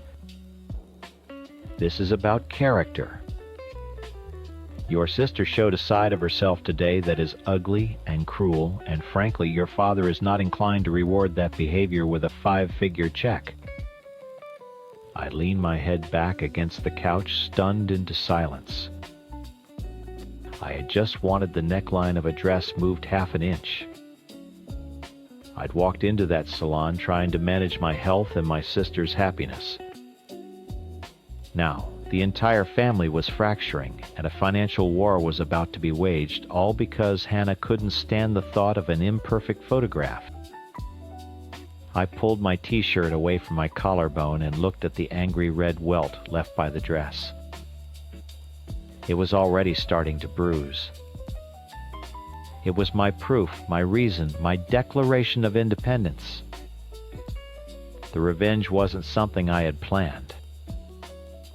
It was simply the bill coming due for my sister's cruelty. And it was about to be collected. I never called Mark my stepdad.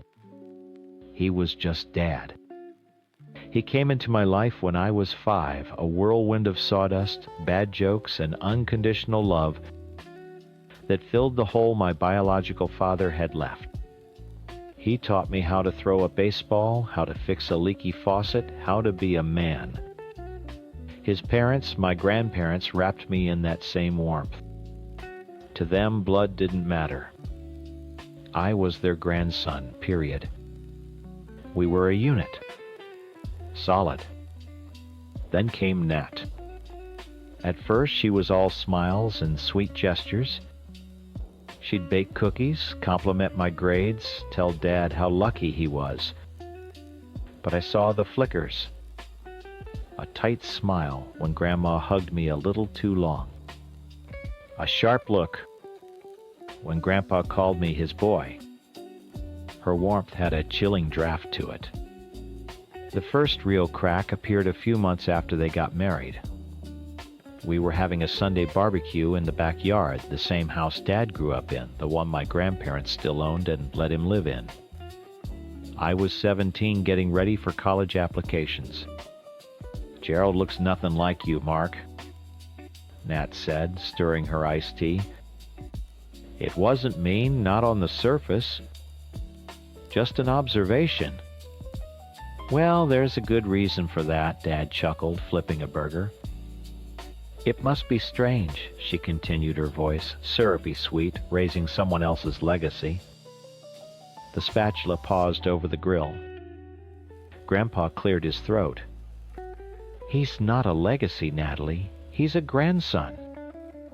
Nat just smiled that tight little smile and took a sip of her tea. The jabs got more frequent after that, more pointed. They were always aimed at the space between me and Dad, the one defined by genetics. She started referring to their future as something separate from me.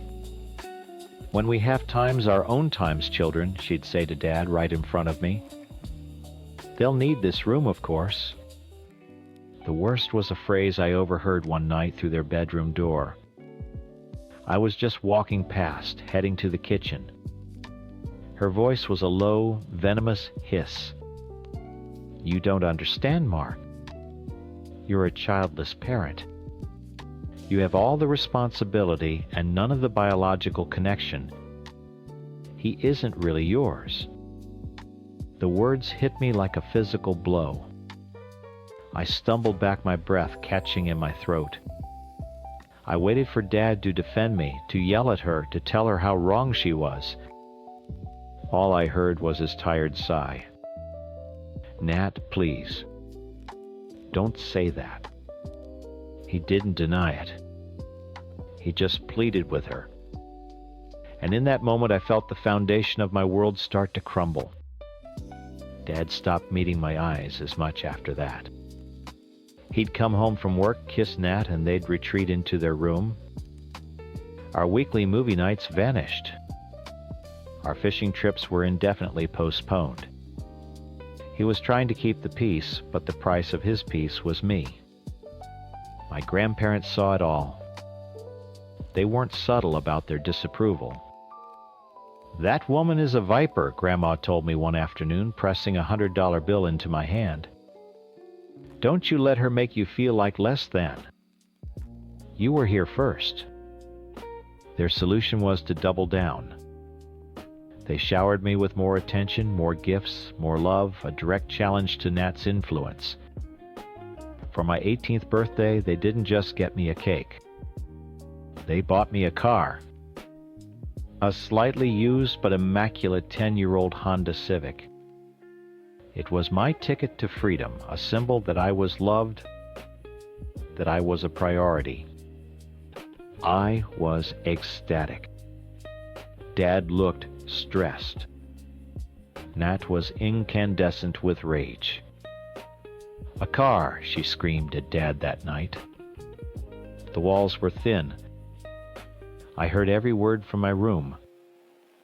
A times car, times Mark. Do you know what we could do with that money? What times our times?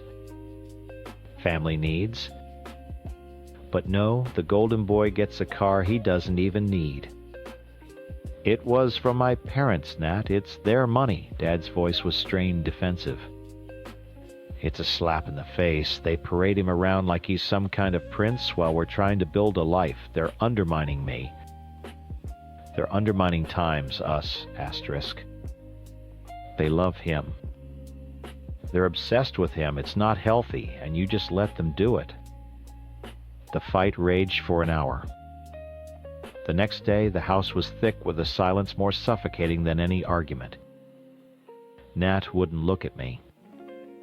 Dad just stared into his coffee cup, his face a mask of exhaustion. A week later, my grandparents came over for dinner. The tension was a living thing at the table.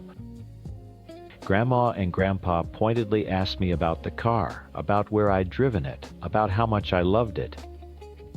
Nat sat there, pushing a single pea around her plate, her jaw so tight I thought her teeth might crack. After dinner, Dad stood up. His hands were shaking. "Mom, Dad, can we talk in the living room?" he said, his voice strangely formal. Then he turned to me. "Gerald, you too. Nat, you stay here." Nat gave him a sharp, triumphant smirk. I followed my father and grandparents into the living room. My stomach was a cold, hard knot. Grandpa sat on the edge of the sofa, his arms crossed. Grandma stood by the fireplace, her back ramrod straight. Dad wouldn't look at any of us. He paced back and forth in front of the window, rubbing the back of his neck. "What is it, Mark?" Grandpa asked, his voice low and steady. "What has she put you up to now?" Dad finally stopped pacing and faced me. His eyes were full of a pain I'd never seen before, a deep, harrowing conflict. "Gerald," he began, his voice cracking, "we need to talk about the car." "It's not good for the family," Dad said, his eyes fixed on a spot on the carpet. "Nat, she feels it's excessive. It's driving a wedge between us." Grandma let out a sound somewhere between a gasp and a scoff. "A wedge? Mark, the only wedge in this family is the one you married." "Mom, don't," he warned, his voice tight. Grandpa stood up, his posture rigid. "What exactly are you asking him to do, son?" Dad finally looked at me and his gaze was pleading, begging me to make this easy for him. Maybe you could give the keys back to them. Just for a while. We can sell it, put the money into an account for your college. It would show Nat that we're a team. That you're on our side. My side. I've been on his side my entire life. The room went silent. The only sound was the ticking of the grandfather clock in the hall, counting down the seconds of my father's betrayal. I looked from his weak, conflicted face to my grandparents' stony expressions of disbelief. "No," Grandma said, her voice like ice. "Absolutely not. The car is Gerald's. It was a gift." "It's tearing my marriage apart, Dad," yelled his composure, finally cracking. His voice was raw with a desperation that wasn't for me but for his life with her. "Then your marriage is built on sand," Grandpa roared back. "You'd ask your son, the boy you raised, to give up a gift from his grandparents to appease that venomous woman in the kitchen. Is that the man I raised?" Dad's face crumpled. He turned to me, his hands outstretched. "Gerald, please. You don't understand." Oh, but I did. In that single, crystal-clear moment, I understood everything. I understood the sideways glances, the canceled fishing trips, the tired sighs. I was the price of his peace, and he was willing to pay it. I reached into my pocket, my movements slow and deliberate. I pulled out the keys. The little Honda logo glinted under the lamplight. I didn't hand them to him. I walked over to the coffee table and set them down with a soft click. "There," I said, my voice hollow. "You're a team now." I walked out of the living room past a smirking Nat in the kitchen and straight out the front door. I never spent another night in that house. Years passed. We never spoke again. I went to college, got a degree in graphic design, and built a life for myself. He and Nat had 2 children, a boy and a girl whose pictures I only saw on the Christmas cards he sent to my grandparents. He died of a heart attack at 52. The funeral was a surreal blur.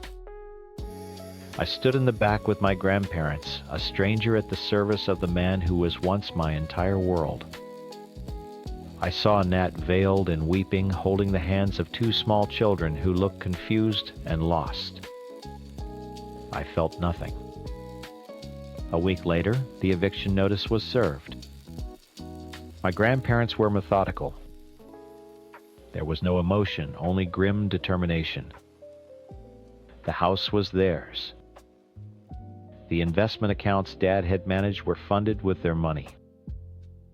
The life he had built with Nat was on a foundation they owned, and they were pulling it out from under her.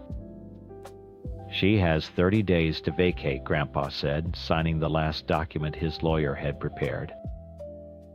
"The house is yours, Gerald. Everything is yours." He left no will, and this was never his to give away. It was 2 weeks after that when she showed up at my apartment. I opened the door to find her standing there, her face a mask of fury, her eyes red-rimmed and wild. "You," she spat, the word dripping with poison. "You did this. After all these years, you couldn't just let it go. You had to have your revenge." "I didn't do anything, Nat," I said, leaning against the door frame. "This was all you." "Liar. You poisoned them against me from day one. You made them hate me." "They didn't need my help for that." Her hands clenched into fists. My children are homeless because of you. They're going to have nothing. Mark was their father. He loved them." And that's when I laughed. It wasn't a chuckle. It was a loud, sharp, bitter bark of a laugh that echoed in the sterile hallway of my apartment building. I couldn't stop it. The sheer, breathtaking hypocrisy of her words was just too much. Her face contorted in disbelief. "You think this is funny?" "It's hilarious," I gasped, wiping a tear from my eye. "You of all people are playing the 'he was their father' card. You're the one who spent years telling him he was a childless parent.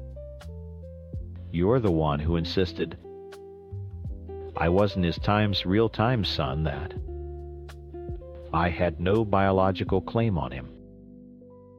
Well, congratulations, Nat. You won that argument. And now the actual biological grandson gets the inheritance." Funny how that works out, isn't it? Her face went white. For a moment she was speechless, just sputtering with rage. Then she lunged her nails out, but I was already closing the door. I shut it in her face, the sound of her shriek cut off by the deadbolt sliding home. I leaned my back against the door, my own laughter dying in my throat, replaced by a cold, hollow satisfaction. The satisfaction didn't last long. A few days later, she showed up at my workplace. I worked at a mid-sized design firm downtown. The lobby was all glass and minimalist furniture, a temple of calm professionalism. Nat shattered it. "He threw a widow and her children onto the street," she screamed at the receptionist, pointing a shaking finger at me as I came out of a meeting. "That man right there. His father is barely cold in the ground, and he's stealing the roof over my babies' heads." Heads turned. Conversation stopped. My boss's door opened. Security guards were there in seconds, flanking her murmuring, calming phrases that only made her louder. As they escorted her out, she kept screaming about the fake son who stole everything. The shame burned on my cheeks long after she was gone. That night, I got a call from a number I didn't recognize. "Gerald, it's Tom Miller. I used to go fishing with your dad." I remembered him. A quiet, decent guy who always had a cooler full of sandwiches. "Hey, Tom." "Listen, man. I heard what happened. With Nat at your office, and... Look, I'm not defending her. She's a piece of work, always was. Mark, he complained about her to me more than once." There was a long pause. "But what I finally asked," he sighed. "I heard you laughed in her face when she came to your place. Told her she got what she deserved. She did. Maybe. But man, those two little kids, they're just kids. They don't know any of the history. All they know is their dad is gone and now they're losing their home. Mark, he loved those kids, Gerald. whatever else happened, he loved them.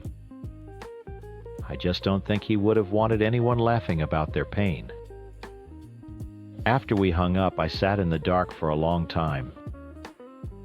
Tom's words echoed in my head, chipping away at the righteousness I had felt. He wasn't wrong. I hadn't thought about the kids. Not really. They were just abstract concepts, extensions of Nat. But they were real. They were half-siblings I'd never met. Collateral damage in a war their mother started. I had won. I had gotten the house, the money, the final validation from my grandparents. I had watched the woman who systematically destroyed my family get exactly what was coming to her.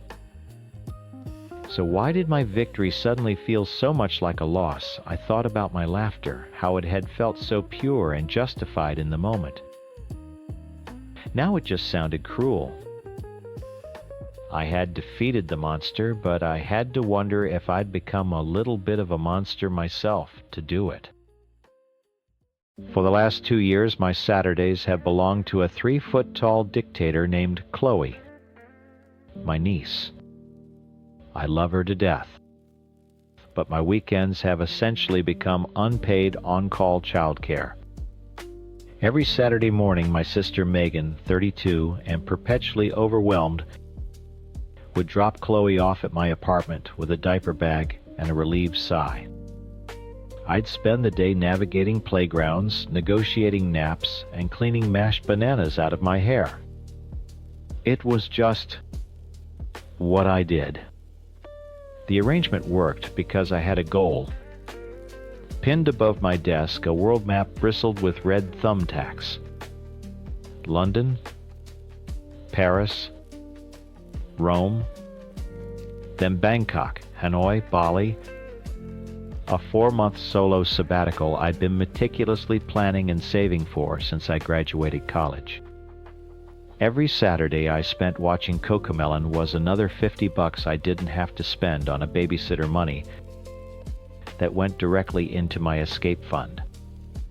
The flights were booked. The hostels were reserved. Everything was non-refundable. My departure date was circled in thick black marker, October 1st. Then 2 weeks ago I got laid off. A corporate restructuring at the tech firm where I worked. I was gutted for about a day. Then I looked at my severance package, looked at my escape fund, and realized the universe had just handed me a gift. I could leave a month early. I was the only one who saw it that way. The first shot was fired over Sunday dinner at my parents' house the week after the layoff. I was explaining my new earlier departure date when my mom set down the gravy boat with a theatrical clatter. "Well, I guess that silly little trip is off the table now," she said, beaming at everyone. "Every cloud has a silver lining. Now you can stay home and help Megan with Chloe." The table went quiet. Megan shifted in her seat, refusing to meet my eyes. I forced a laugh. "No, Mom. The trip is definitely still on. The severance was actually pretty good. It's perfect timing." The smiles around the table didn't just fade. They curdled. "Perfect timing," my dad repeated, his voice laced with that familiar disappointed tone. "You don't have a job, Jessica. Is now really the time to be backpacking around the world like a teenager? I'm 27, Dad. And this is what I saved for. It's the entire point." Megan finally spoke up, her voice small. "Chloe's going to miss you so much." That was just the opening salvo. The next week the campaign escalated. It was a coordinated multi-front attack.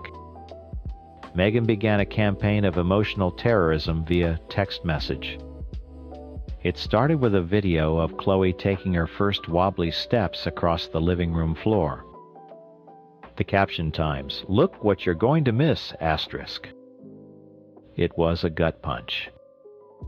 A few hours later, a picture of Chloe sound asleep clutching the stuffed elephant I'd bought her. Asterisk.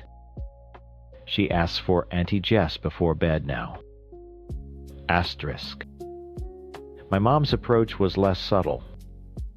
She called me under the guise of just checking in. "You know I was looking up daycare costs the other day," she began, no preamble. "Just out of curiosity." "It's thousands of dollars a month, Jess. Thousands." "I don't know how Megan and Tom would manage without you." "They'll figure it out, Mom. They're her parents." "Family helps family," she said, her voice turning to ice. "It's a shame you don't see it that way." Even Tom, my normally passive brother-in-law, got in on the act. I ran into him at the grocery store, and he cornered me in the cereal aisle. "Hey, Jess," he said, blocking my cart. "Megan told me you're still planning on, going." He made it sound like I was joining a cult. I just think it's a bit irresponsible. Flying off with no job to come back to. We're all really worried. Asterisk, we times are, I asked, arching an eyebrow. Or times are worried about losing your free Saturday babysitter. He had the decency to look ashamed, but he didn't deny it. The pressure was constant, coming from all sides. My dream, the thing that had kept me going through years of mind-numbing corporate work, was being reframed as a selfish, childish, irresponsible act of abandonment. They talked about Chloe's milestones as if they were legally mandated court appearances I was skipping. They talked about my job loss, not as a temporary setback, but as a character flaw that proved I was too unstable to make my own decisions. The casual jokes turned into serious, demanding conversations. The guilt trips became outright accusations. I felt like I was suffocating. Every phone call, every text, every family gathering was an ambush designed to wear me down until I finally waved the white flag and unpacked my bags. But I wouldn't. I couldn't. This trip was more than a vacation. It was a declaration of independence. It was my life waiting for me to finally start living it. Yesterday I got the text I knew was coming. It was from Megan. Asterisk. We need to have a real talk at Mom and Dad's tomorrow. This has gone on long enough. Asterisk. No, hi, Jess. No, hope you're doing okay. Just a cold, hard demand. So here I am, pulling up to my parents' house. The Sunday dinner dread is a familiar pit in my stomach, but today it feels like a black hole. I can see their cars already in the driveway. They're all in there waiting. They've probably been strategizing for an hour, planning their lines of attack. I take a deep breath, kill the engine, and get out of the car. My hand is shaking as I walk up the familiar concrete path. This isn't a dinner. It's an intervention. And I'm the patient they're trying to cure. I push open the front door without knocking. The smell of roast chicken and simmering resentment hits me at the same time. And then silence. They're all in the living room. Mom, Dad, Megan, and Tom. They stop talking the second they see me. It's a tableau of judgment. My mom stands by the fireplace, her arms crossed. My dad sits in his recliner, refusing to look at me. Tom is perched awkwardly on the edge of the sofa. And Megan! Megan is standing in the middle of the room, holding Chloe on her hip. Her face is a thundercloud. My mom breaks the suffocating silence, her voice dripping with a sickly sweet poison. Jessica, we were just talking about you. I'm sure you were, I said, dropping my keys on the small entryway table. Let me guess. Was it about how selfish I am, or did we circle back to irresponsible? Megan's face tightened. Don't be an a-hole, Jess. Wow, okay, I said, a bitter laugh escaping my lips. We're just jumping right into the deep end today. This isn't a joke, she snapped, shifting Chloe to her other hip. The poor kid looked back and forth between us, her lower lip starting to tremble. My life isn't a joke. My daughter isn't a joke. I never said she was, I said, my voice rising. My trip isn't a joke either, but you all seem to think it is. A trip, my dad scoffed from his recliner, finally turning his head to glare at me. That's what this is about. A trip. Your sister needs help. You don't have a job. It's not complicated. It's my life, Dad, my savings, the plan I've had for years. And what's your plan for? After Tom piped up from the couch, his voice surprisingly firm. You come back in 4 months with no job, no prospects, and an empty bank account. What then? That's my problem to solve, not yours. It becomes our problem when you expect us to bail you out, my mom interjected, stepping forward. It's what you do. You fly off, live your fantasy, and then when reality hits, you come crawling back. I stared at her stunned. When have I ever done that? I've been financially independent since I was 22. Okay, this is getting us nowhere, Megan said, her voice high and strained. She took a step toward me, her eyes flashing. Just answer me one thing. If you go on this stupid, selfish trip, who is going to watch Chloe on Saturdays? The question hung in the air so bald-faced and entitled that it sucked all the oxygen from the room. I looked around at their faces, all of them expectant, waiting for me to solve their time's problem. And something inside me just broke. The simmering resentment that had been building for weeks erupted into pure, white-hot rage. Are you kidding me? My voice came out as a low hiss. Are you actually kidding me right now? I took a step toward her, my whole body trembling. Who's going to watch Chloe? I don't know, Megan. Who's her mother? Who's her father? Figure it out. The shout echoed in the pristine living room. Chloe burst into tears, burying her face in Megan's shoulder. You have no idea, do you? I yelled, my voice cracking. For 2 years I have given you my weekends. Every single Saturday. No questions, no complaints. I did it because I love my niece and I thought I was helping you. But it wasn't help, was it? It was an expectation. I wasn't an aunt. I was the free built-in babysitter. I jabbed a finger toward my parents. And you two, family helps family. Where was that sentiment when I was working 60 hours a week and still had to come here for a lecture every Sunday? You've enabled this. You let her treat me like the hired help. I turned back to Megan, whose face was pale with shock. I am not Chloe's parent. I am not responsible for her. My life does not get put on hold because you decided to have a kid you can't handle 1 day a week. This trip is happening. I am leaving.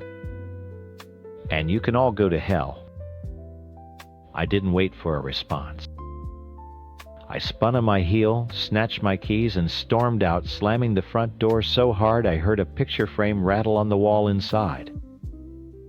The knock on my apartment door came 2 days later. I knew it was her before I even looked through the peephole. I considered not answering, but the thought of her just standing out there felt more exhausting than whatever fresh hell she was about to unleash. I opened the door. Megan stood there alone, no Chloe, her eyes red and puffy.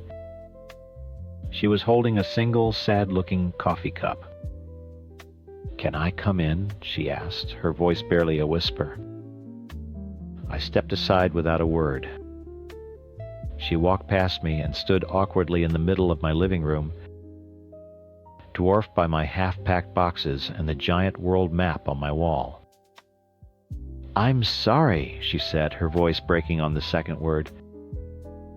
"What I said, what we did, it was horrible.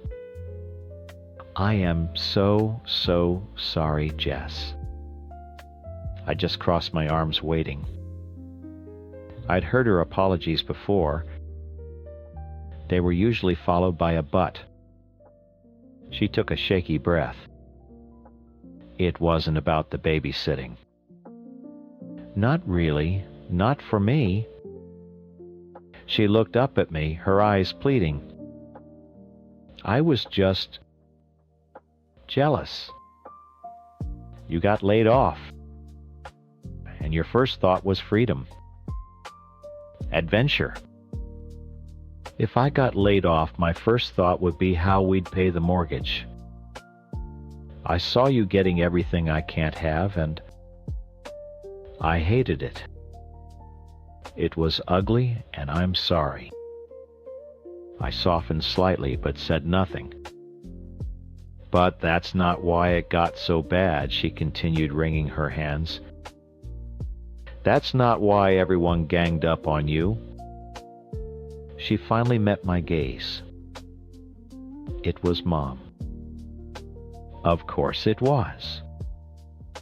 The day after you told us you were leaving early, I called Mom to vent," Megan explained, her words tumbling out now.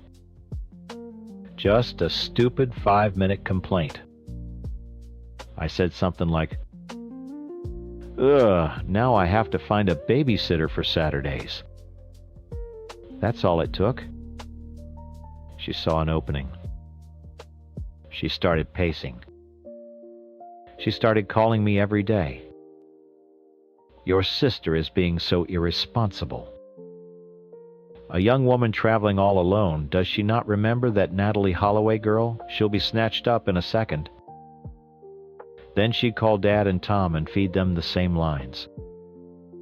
She told Tom it was financially reckless that you'd come home broke and be a burden on Times Us asterisk. She shamed you for losing your job, twisting it into proof that you couldn't be trusted to make good decisions. It all clicked into place. The coordinated attacks. The identical talking points. My mother, the puppet master, pulling all their strings. Megan had always been the golden child, the one who did everything right, the marriage, the house, the baby. I was the wild card, the one she couldn't control. My trip wasn't an act of selfishness. It was an act of defiance she couldn't stomach. She used my stupid complaint as a weapon to try and keep you here, Megan, finished, tears streaming down her face now. To keep you under her thumb. I'm so sorry I let her. Vindication washed over me cold and clean. It wasn't about Chloe. It was about control, all of it. That night, needing an unbiased opinion, I typed out the whole story, the free babysitting, the trip, the layoff, the family intervention, all of it, and posted it anonymously on a Reddit forum. I woke up the next morning to hundreds of comments. Asterisk. NTA. Your family is using you. Go on your trip. Asterisk. Asterisk. This isn't about childcare, it's about control. Your mom is a master manipulator. Asterisk. Asterisk. Run, Jessica. Run and don't look back. Asterisk. Reading the words from total strangers was like being handed a shield and a sword. They saw it. I wasn't crazy. I wasn't the a-hole. I looked at the world map on my wall at the red thumbtacks charting a course to my own life. Then I sat down at my laptop, my fingers flying across the keys. I pulled up my flight itinerary.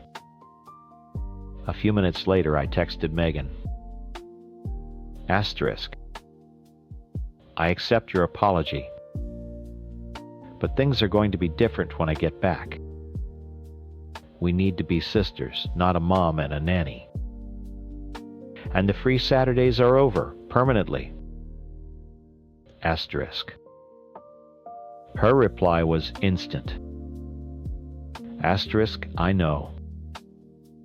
They should have been over a long time ago. Have the most amazing time. Send pictures. Asterisk. A wave of relief so profound it made me dizzy washed over me. I felt light. Then a wicked little smile touched my lips. I opened a new browser tab and navigated to the airline's website. I found a flight from Bali, my last planned stop to Sydney, Australia. I'd always wanted to see it. It would add another month to my trip. I entered my credit card information and clicked Confirm Purchase. The email with my new ticket arrived a moment later. My 4-month trip was now a 5-month trip. They wanted me to stay home. Fine. I'd go even farther away for even longer. My life was my own, and it was starting right now. I should have known something was up when Jessica, my sister-in-law, invited me to her bachelorette party. Not because she's a bad person necessarily, but because she's Jessica.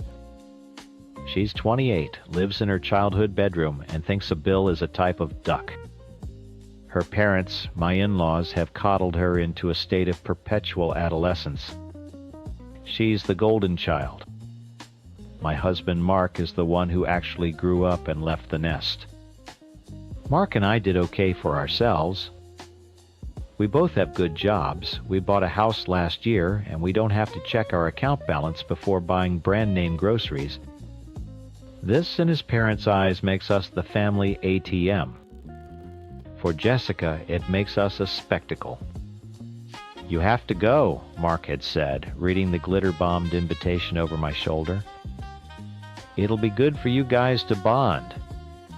I snorted. Bond, the last time we bonded. She asked me how much our mortgage was, and then told her mom I was bragging about it. She's just immature, he'd sighed, that familiar weariness in his voice. Just go for a couple of hours. Keep the peace. Keep the peace.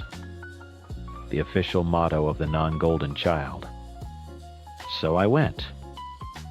The restaurant was called Asterisk, Étoile Asterisk.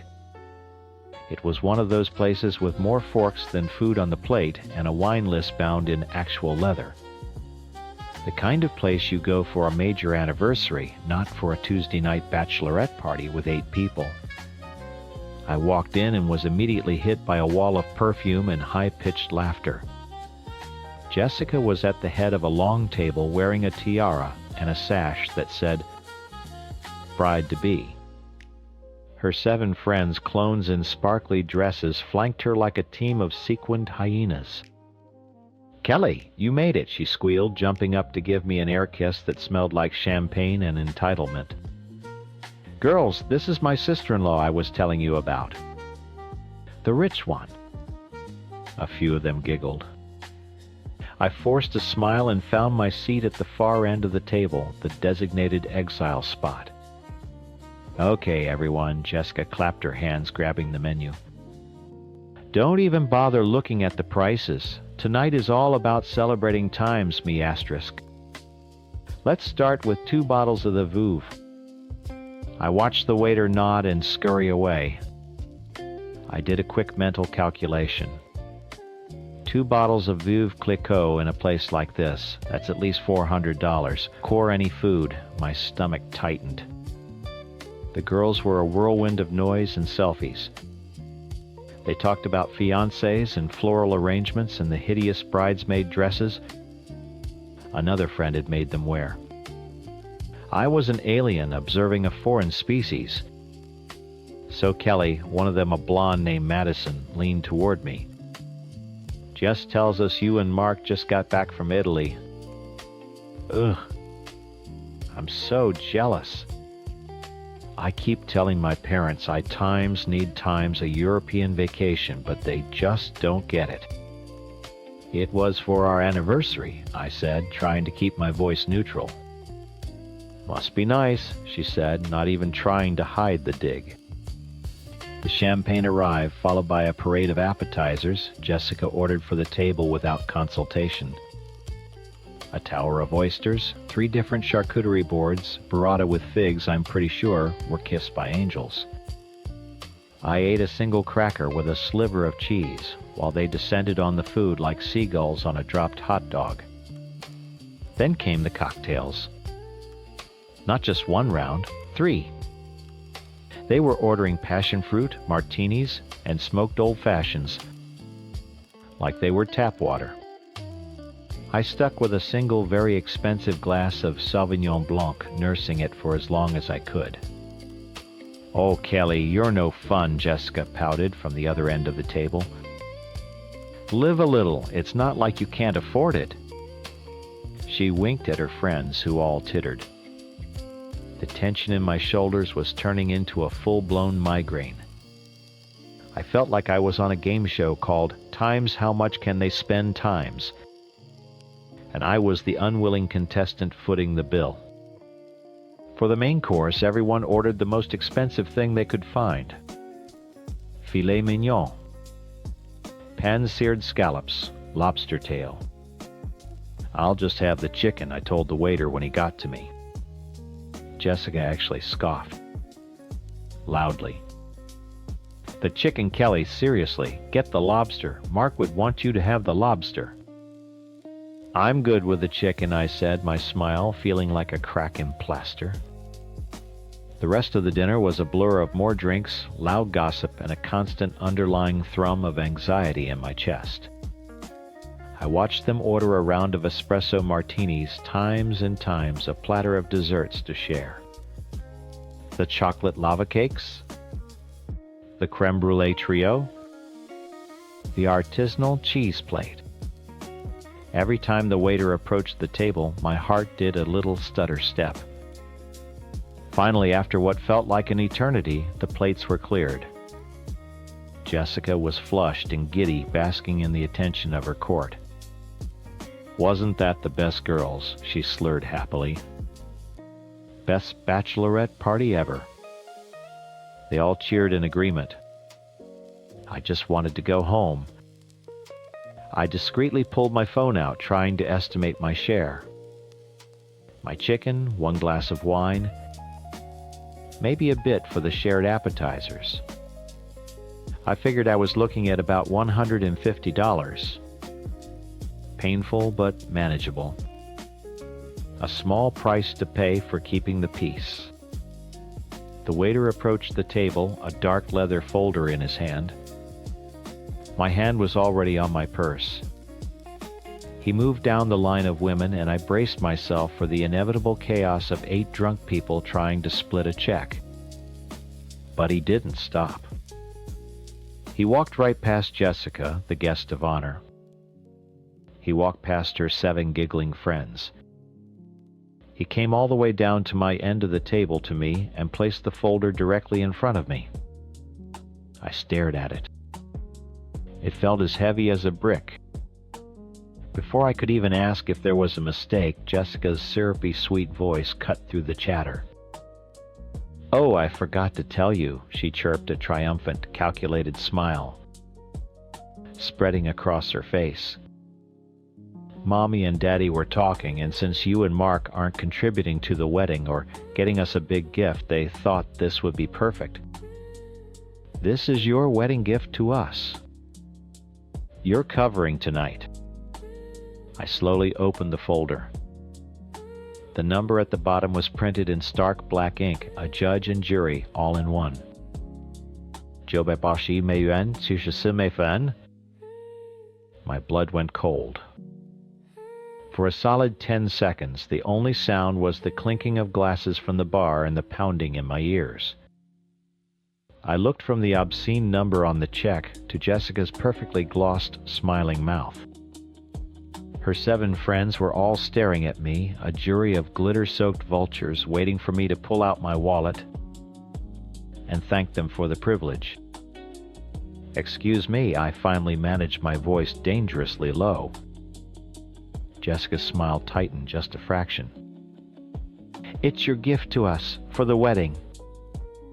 Mom said it was a great idea. She waved a dismissive hand. "You guys make so much money, it's like, what is this to you, right? A drop in the bucket."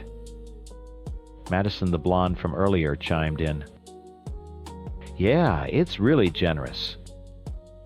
Jess was so excited to tell us. I felt a laugh bubble up in my throat, sharp and humorless. I looked around the table at their expectant faces, at the half-eaten desserts and the dregs of their third-round cocktails. They weren't just complicit. They were in on it. This whole night had been a setup, a performance designed to max out my credit card. "No," I said. The word hung in the air, clean and final. Jessica's face fell. "What do you mean, no?" she whined, her voice rising to the petulant pitch she usually reserved for her parents. "Kelly, don't be like this. You're going to ruin my night. You think you can ambush me with a $1,000 bill and I'm just going to pay it." I pushed the leather folder back toward the center of the table. "That's not a gift. That's theft." A collective gasp went around the table. "Theft," Jessica shrieked, her cheeks flushing a blotchy red. "We're family. It's not theft. It's just you helping out. You and Mark are so well off, it shouldn't be a big deal." That was it. The phrase that had followed me since we bought our house. The justification for every little loan my in-laws never paid back for every passive-aggressive comment about our vacations. "Being well off doesn't make me your personal bank, Jessica," I said, my voice rising to match hers.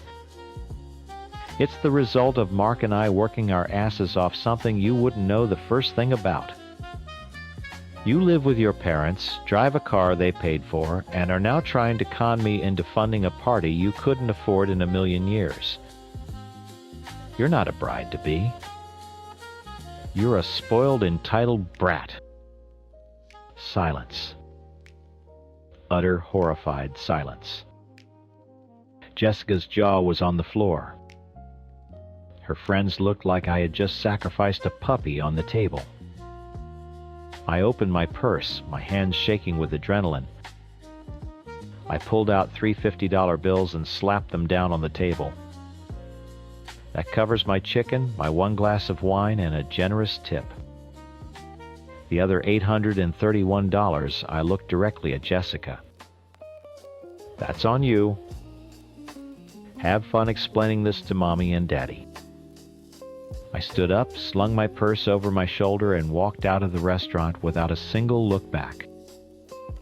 The second my car door clicked shut, the dam broke.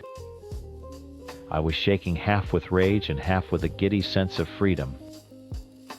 I immediately called Mark. He picked up on the first ring. "Hey, you escaped. How was it?" You will not believe what just happened. I relayed the entire story from the rich one comment to the bill to me calling his sister an entitled brat. When I finished, the line was quiet for a moment. "I'm on my way to get you," he said, finally, his voice flat and hard. "Don't drive." "Where are you?" "I'm fine to drive, Mark. I'm just—" "Kelly, I'm already in the car. I'm coming to get you. We'll leave your car there for the night." There was no arguing with that tone. It was the voice he used when he was truly, incandescently angry. By the time I was home, sitting on the couch with a glass of water Mark had pressed into my hands, my phone started to explode. First was Jessica. Asterisk. "You humiliated me. In front of all my friends. I am crying right now. You are the most selfish person I have ever met." Asterisk. Then, a minute later, the matriarch herself. My mother-in-law. It was a text because a phone call would give me the chance to defend myself. Asterisk. Jessica just called me hysterical. I cannot believe you would do that to her on her special night. After all, we do for you. Mark is going to hear about this. You owe your sister an apology. Asterisk. I showed the text to Mark. He read them, his jaw tightening with every word. "After all they do for us," he muttered, tossing the phone back on the cushion. "What do they do other than ask for money and criticize our choices?" He stood up and started pacing. "I'm done, Kelly. I'm so done with this." "What does that mean?" I asked quietly. He stopped and looked at me, his eyes blazing. "It means I'm not letting them do this to you. To us. It means you are not under any circumstances apologizing."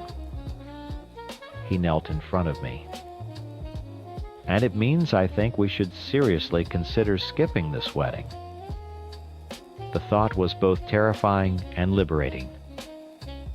To just not go. To cut off the source of the drama entirely. My phone rang again. This time it was my own mother. I braced myself and answered. "Hi, honey," she started, her voice cautious. "I just got a very interesting call from Mark's mom." I sighed. "Let me guess. I'm a monster who eats puppies and ruined Jessica's bachelorette party." "She was very upset," my mom said, diplomatically. "Listen, I know they're not the easiest people, but maybe you should just apologize. To keep the peace. It's her wedding after all. You don't want to cause a permanent rift over one dinner. Keep the peace." The family motto. The words that had gotten me into that restaurant tonight. The words that had me sitting in silence while they ordered round after round of drinks on my dime. "No, Mom," I said, my voice clearer and stronger than it had been all night. "The peace is already broken." They broke it. I'm not apologizing for refusing to be their doormat. I ended the call and looked at Mark, who had been watching me, a flicker of pride in his eyes. He held out his hand. I took it, my fingers lacing with his. The phones could buzz all they wanted. The angry texts could keep coming. For the first time, I didn't feel like an outsider in this family. I felt like I was part of a team. My team. And we were done playing their games. It all ended over lukewarm lasagna. "I'm in love with someone else," Olivia said, pushing a noodle around her plate. She didn't look at me. She just stared at the marinara sauce like it held the secrets to the universe. I put my fork down. The metallic clink was the only sound in the room. I'd just gotten home from a 12-hour shift at the site, my hands still raw from pulling wire, and all I'd wanted was a hot meal and a cold beer. Instead, I got a wrecking ball to the gut. "Who?" I asked. My voice came out flat, dead. "Mark," she said. "From accounting."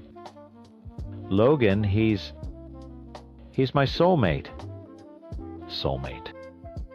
The word hung in the air, so full of cheap romantic comedy bullshit it almost made me laugh. We'd been married for 4 years. I'd helped raise her through 2 promotions, held her when her mom died, and built the damn backyard deck she wanted with my own 2 hands. And it all gets erased by Mark from accounting. Her soulmate. "Okay," I said. Her head snapped up, eyes wide with surprise. I think she was expecting a scene. Screaming begging plates being thrown. She had a whole speech ready, I could see it on her face. But I wasn't going to give her the satisfaction. You can't fight for someone who's already in another person's corner. "Okay," she repeated, confused. "Yeah, okay. When are you leaving?" That broke her. Not the anger she expected, but the simple, final acceptance. She started crying, then talking about how hard this was for her, how she never wanted to hurt me. I just nodded and started clearing the table. She was packed and gone within the hour. No final kiss, no dramatic goodbye. Just the quiet click of the front door shutting, leaving me alone in a house that suddenly felt like a mausoleum. The next 6 months were a blur of lawyers and paperwork. We divided assets with the cold efficiency of a corporate merger. Bank accounts, car titles, furniture. It was brutally simple. She wanted out, and I wasn't going to stand in her way. The only thing that got complicated was Lily. Lily's my daughter from my first marriage, and she's my whole world. She was 6 when Olivia came into our lives, and now at 10 she was losing a stepmom she'd come to love. Olivia swore up and down that nothing would change between them. I'll still be there for her, Logan, I promise. Every other weekend, just like we planned. That promise lasted about a month. The first time she was 3 hours late to pick Lily up. "Sorry, Mark," and I got stuck in traffic coming back from the wine festival. She chirped over the phone while Lily sat on the front steps with her little overnight bag packed. Her face falling with every car that wasn't Olivia's. The next time she canceled altogether. A text 20 minutes before she was supposed to arrive. Asterisk. Feeling super sick. Rain check XOXO asterisk. I looked at Lily, who was already in her coat and shoes bouncing by the door. "Change of plans, sweet pea," I said, forcing a smile. "Looks like it's just you and me. How about we build the biggest pillow fort the world has ever seen?" Lily tried to smile back, but her eyes were glassy. Did Olivia not want to see me? The question felt like a punch. "No, baby. She's just not feeling well." A lie. I knew it was a lie. My sister Chloe would later show me the Instagram story from Olivia's sick day, a smiling selfie with Mark clinking champagne flutes on a rooftop bar. The caption read, "Times, living my best life with my one and only number soulmates." Asterisk. After that, the visits became sporadic, then non-existent. Olivia would go weeks without so much as a phone call. The final nail in the coffin was Lily's birthday. Olivia had promised, sworn on everything holy, that she would be there to take her to the zoo. It was all Lily talked about for a month. The day came. I had the cake, the presents, and a daughter so excited she could barely sit still. Olivia was supposed to be there at 10. 10 o'clock came and went. Then 11. I called, no answer. I texted, no reply. By noon, Lily's excitement had curdled into a quiet, heartbreaking despair. She sat on the couch staring at the door, her bottom lip trembling. "She's not coming, is she, Daddy?" I pulled her into my arms, my own heart cracking in my chest. "I don't know, sweetie. I'm so sorry." She never showed. Never even called. That night, after I finally got a sleeping, tear-stained Lily into bed, I sat in the dark and felt a rage so pure it almost choked me. It wasn't about the cheating anymore. It was about her breaking my daughter's heart without a second thought. That was the turning point. I stopped waiting for an apology and started cleaning house, literally and figuratively. I packed up every photo, every knick-knack, every memory of Olivia, and shoved it all into boxes in the garage. I painted the bedroom a different color. I learned to cook more than just scrambled eggs and pasta. I focused on me and Lily. And for a while, it was enough. But the funk was still there, a low-grade hum of bitterness under the surface. I was going through the motions. Work, dad, duty, sleep, repeat. One Friday night, my sister Chloe showed up unannounced, a six-pack under her arm. She took one look at my sweatpants, my 3-day stubble, and the pile of takeout containers on the counter. "Nope," she said, marching into the kitchen. "Absolutely not. You look like a sad lumberjack who lost his favorite flannel. You're coming out with me and my friends. Go take a shower. You smell like regret." I tried to argue, but fighting Chloe is like arguing with a hurricane. An hour later, I was sitting in a loud, crowded bar, feeling completely out of place. Chloe was deep in conversation with her friends, and I was nursing a beer, planning my escape. Then a woman sat down in the empty stool next to me. "Is this seat taken?" I turned. It was one of Chloe's friends, Maya. I'd met her briefly once or twice. She had a killer smile and eyes that seemed to see right through my bullshit. "It is now," I said. We started talking. About nothing and everything. Her job as a graphic designer, my work as an electrician, the city's terrible sports teams. It was easy. For the first time in 6 months, I wasn't thinking about Olivia or lawyers or broken promises. I was just talking, laughing even. One drink led to another. The bar closed. Chloe and her friends headed home, but Maya and I weren't ready for the night to end. We walked for a while, then ended up back at my place. The weekend was a blur of laughter, junk food, and old movies. It wasn't love, it wasn't some grand romance. It was just nice. It was human. When she left Sunday afternoon, kissing me goodbye at the door, the house didn't feel empty. It felt quiet, peaceful. For the first time since Olivia dropped that bomb over lasagna, I felt the weight lift. I wasn't just a guy who got cheated on. I wasn't just a divorce statistic. I was Logan again. I felt free, ready to actually move on. I spent the rest of Sunday cleaning, doing laundry, and prepping meals for the week. I took Lily to the park. Life felt normal, good even. Monday morning I woke up before my alarm. The sun was streaming through the window of my newly painted bedroom. I felt incredible.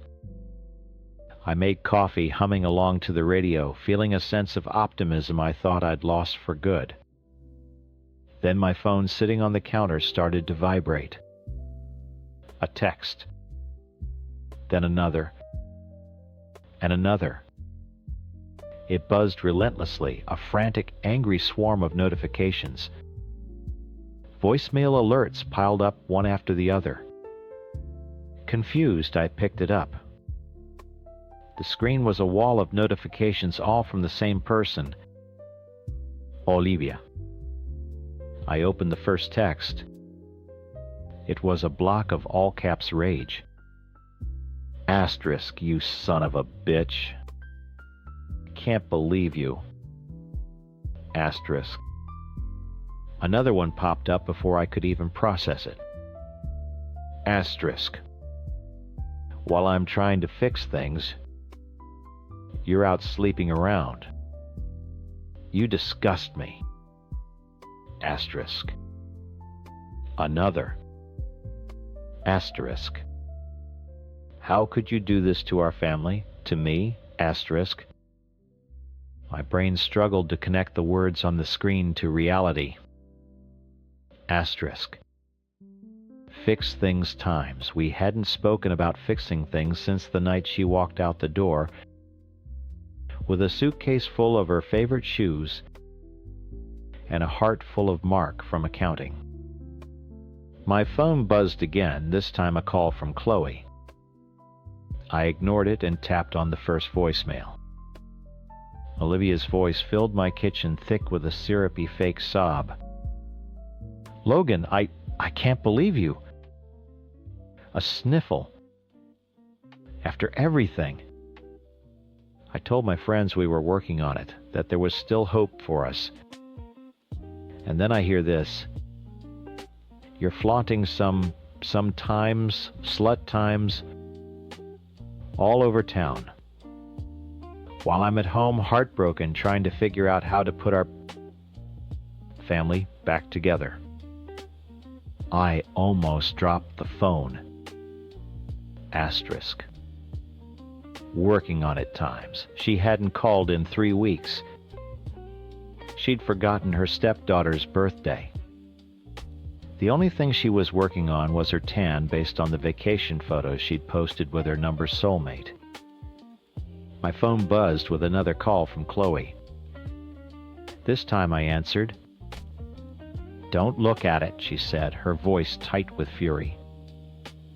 Whatever you do, don't look at her Facebook. Too late. The morbid curiosity was a tidal wave. While she was still talking, I hung up and opened the app. It was the first thing on my feed. A blurry photo of Olivia, tear-streaked and looking artfully devastated. The caption was, "A goddamn novel." Asterisk. I've been quiet about this because I believe in privacy and grace, but I can't stay silent anymore. For months I've been fighting to save my marriage, begging him to go to counseling, trying to remind him of the love we shared. I thought we were making progress. Today I found out he's been sleeping with another woman. To say my heart is shattered is an understatement. I don't know how a person can be so cruel. Please send prayers for me and Lily as we navigate this devastating betrayal. Asterisk. The comments were a flood of sympathy and rage on her behalf. Asterisk. Oh my God, Liv, I'm so sorry. He's trash. Asterisk. Asterisk. You deserve so much better, Queen. Stay strong, asterisk. Asterisk. Men are actual garbage. I knew he was no good. Asterisk. I felt the blood drain from my face, replaced by a hot, white-hot fury. She wasn't just lying. she was rewriting history, erasing her affair, her abandonment, her casual cruelty to my daughter, and painting me as the villain in a story she'd directed from the start. She was using Lily's name for sympathy points. My thumbs hovered over the comment box. I could dismantle her entire narrative in 3 sentences. I could post the screenshots of her texts canceling on Lily. I could tag Mark from accounting and ask how their soulmate journey was going. But that was her game. Public drama. A he-said, she-said battlefield where she thrived. She wanted a war. I wasn't going to give her one. I was going to end it with a single shot. I closed Facebook, went back to our text thread, and ignored the dozen new messages of fake outrage that had piled up. My fingers moved with cold precision. Asterisk. You left me 6 months ago for a guy named Mark from accounting. Did he dump you, or did you just get bored of your new life already? Asterisk. I hit send. The 3 little dots indicating she was typing appeared almost instantly. They danced for a full minute before her reply came through.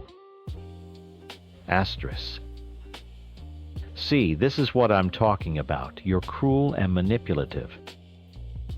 You always twist everything. This is why I left. You drove me to it. Asterisk. I read the text, and then I read it again. And then a strange thing happened. The rage vanished. It just evaporated. It was replaced by a profound, startling clarity. She wasn't lying, not in her own mind. She actually believed this. She had constructed a reality where she was the perpetual victim, and any fact that contradicted her story was just more proof of how the world was against her. You couldn't argue with that kind of delusion. It was like trying to reason with a brick wall. A very dramatic, self-pitying brick wall. And I was done. I was so completely, utterly done. I wasn't angry anymore. I wasn't even hurt. I was just baffled. The audacity was almost impressive.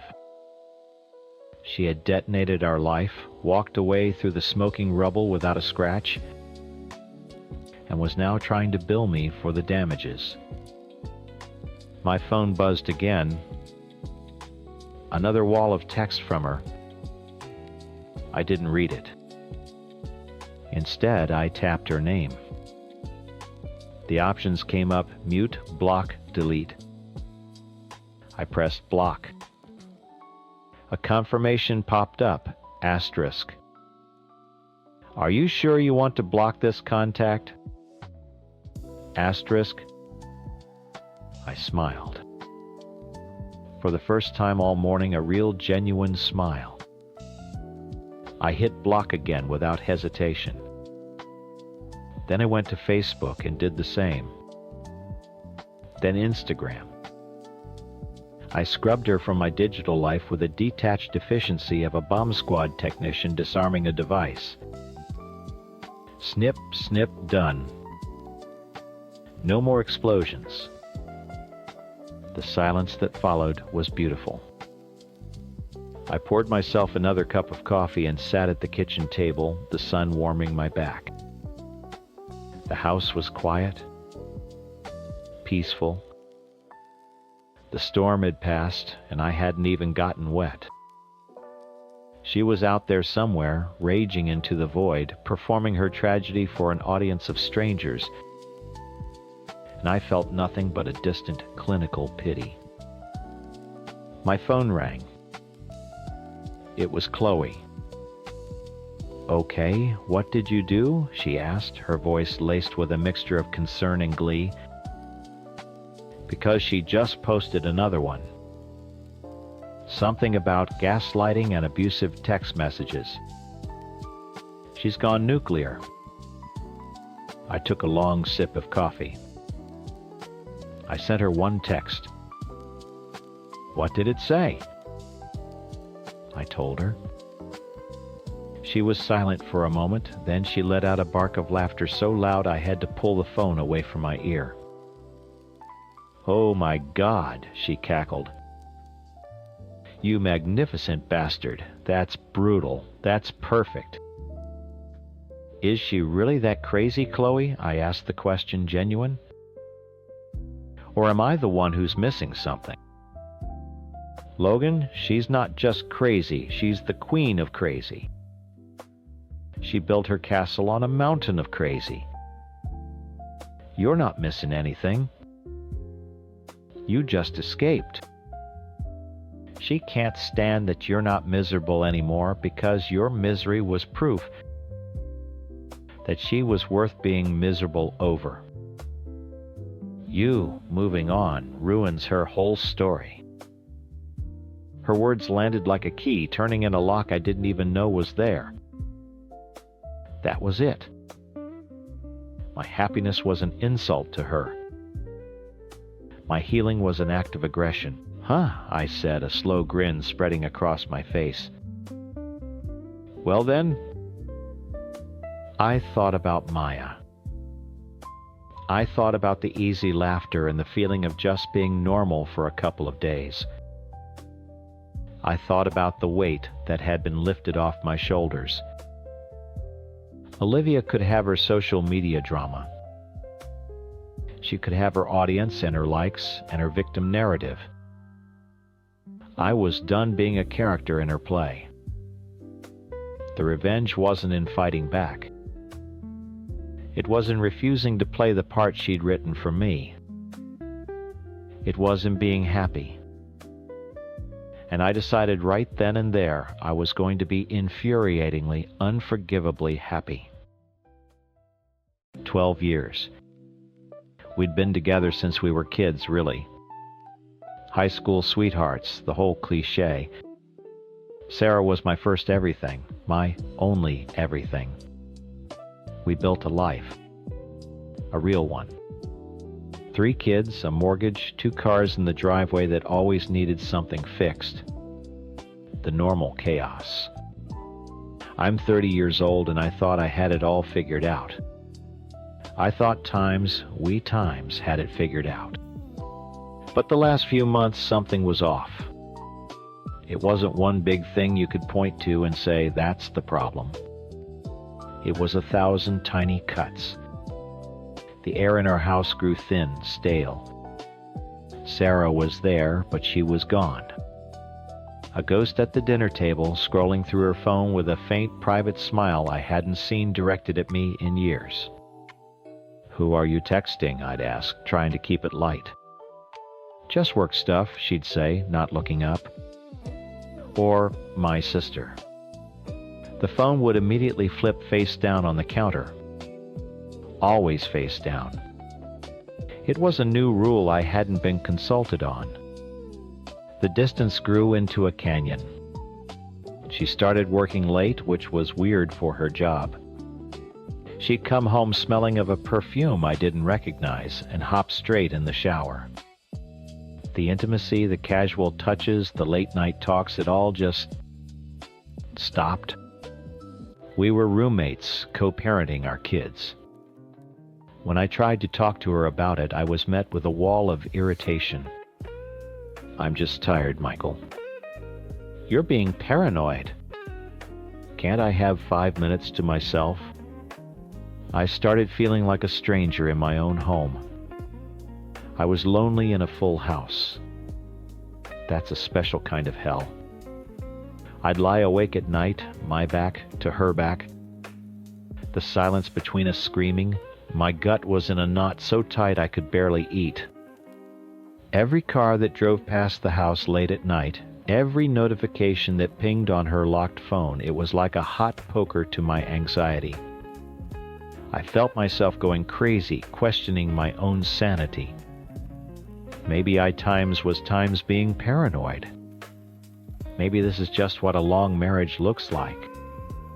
But my gut wouldn't let it go. Tonight was the breaking point of my denial. She came in just after 1 a.m. I pretended to be asleep. I listened to her tiptoe into the bathroom, the shower running for a long time. When she finally slid into bed, she thought I was dead to the world. But I was wide awake, my heart hammering against my ribs. I waited. I waited until her breathing evened out, until I was sure she was asleep. Then I moved. My hand was shaking as I reached over to her nightstand. The phone was there face down, of course. Plugged in. I lifted it. The weight of it felt like a brick in my palm. My stomach churned. This was it. There was no going back from this. Either I was a paranoid asshole who had just violated his wife's privacy for no reason, or my world was about to end. Both options sucked. Her password.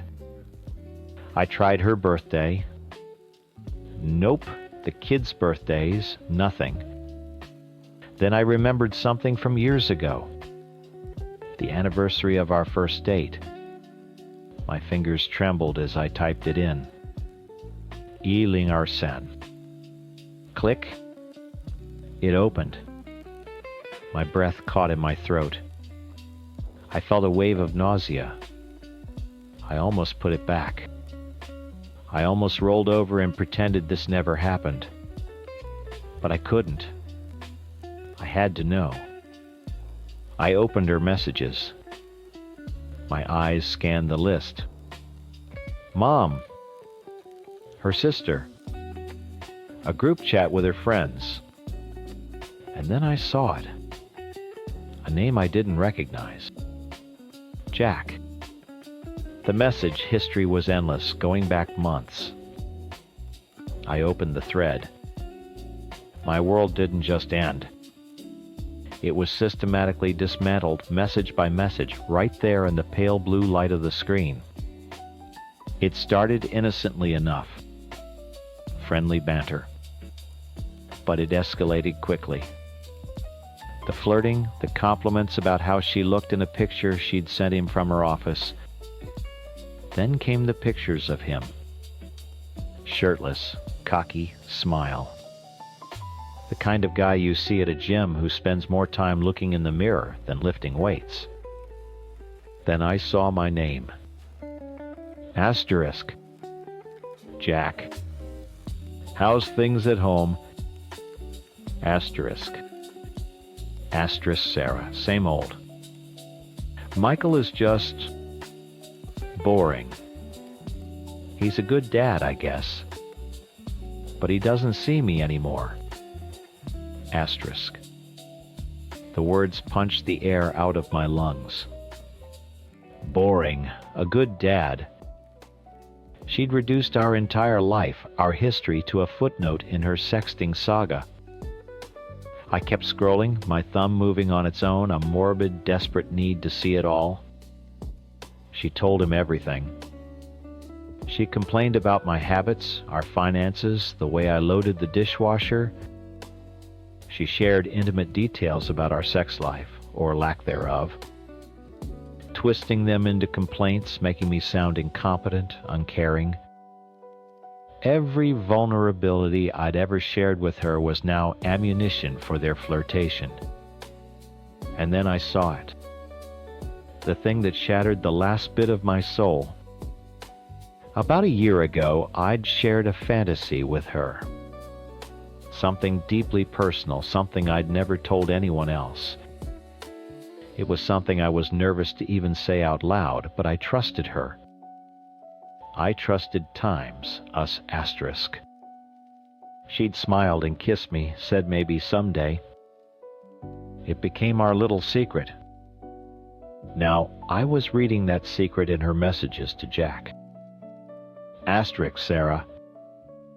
You'll never believe what Michael's into. Asterisk.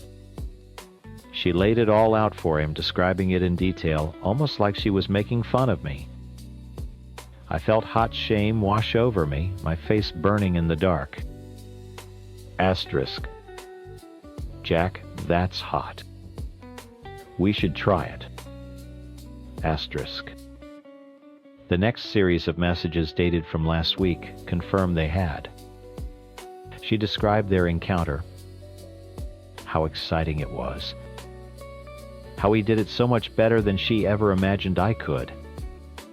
She had taken the most vulnerable part of me, a secret shared in the sanctity of our marriage, and given it to another man as a party trick. She let him live out my times fantasy. I read that she'd met him. Just once, she claimed in the text, but that one time was enough. The details were graphic, clinical. It wasn't an emotional affair that turned physical. It was just cheap. I scrolled back to the top of their chat, to the most recent messages from tonight, while she was supposedly working late. Asterisk, Jack. Miss you already. Asterisk. Asterisk, Sarah, you too. Tonight was amazing. I wish I didn't have to go home. Asterisk.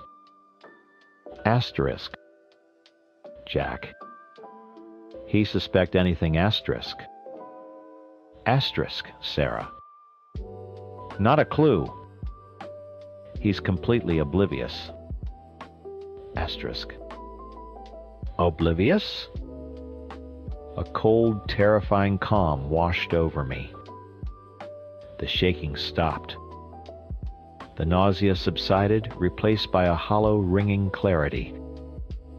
I was sitting on the edge of my bed in the dark, holding the evidence of my wife's complete and utter betrayal. She wasn't just cheating. She was mocking me. She was laughing at me with him. She had taken her life and set it on fire just to feel a spark with someone else. She was sleeping soundly a few feet away, probably dreaming of him. Oblivious to the fact that the man she married was now gone, replaced by a stranger holding her phone. His heart a cold, dead stone in his chest. I stood up, the phone still clutched in my hand. I looked at the bedroom door, then back at her sleeping form. The whole house was silent except for the frantic pounding beat of my own shattered heart. It was 3 a.m. and it was time to wake her up. I didn't turn on the light.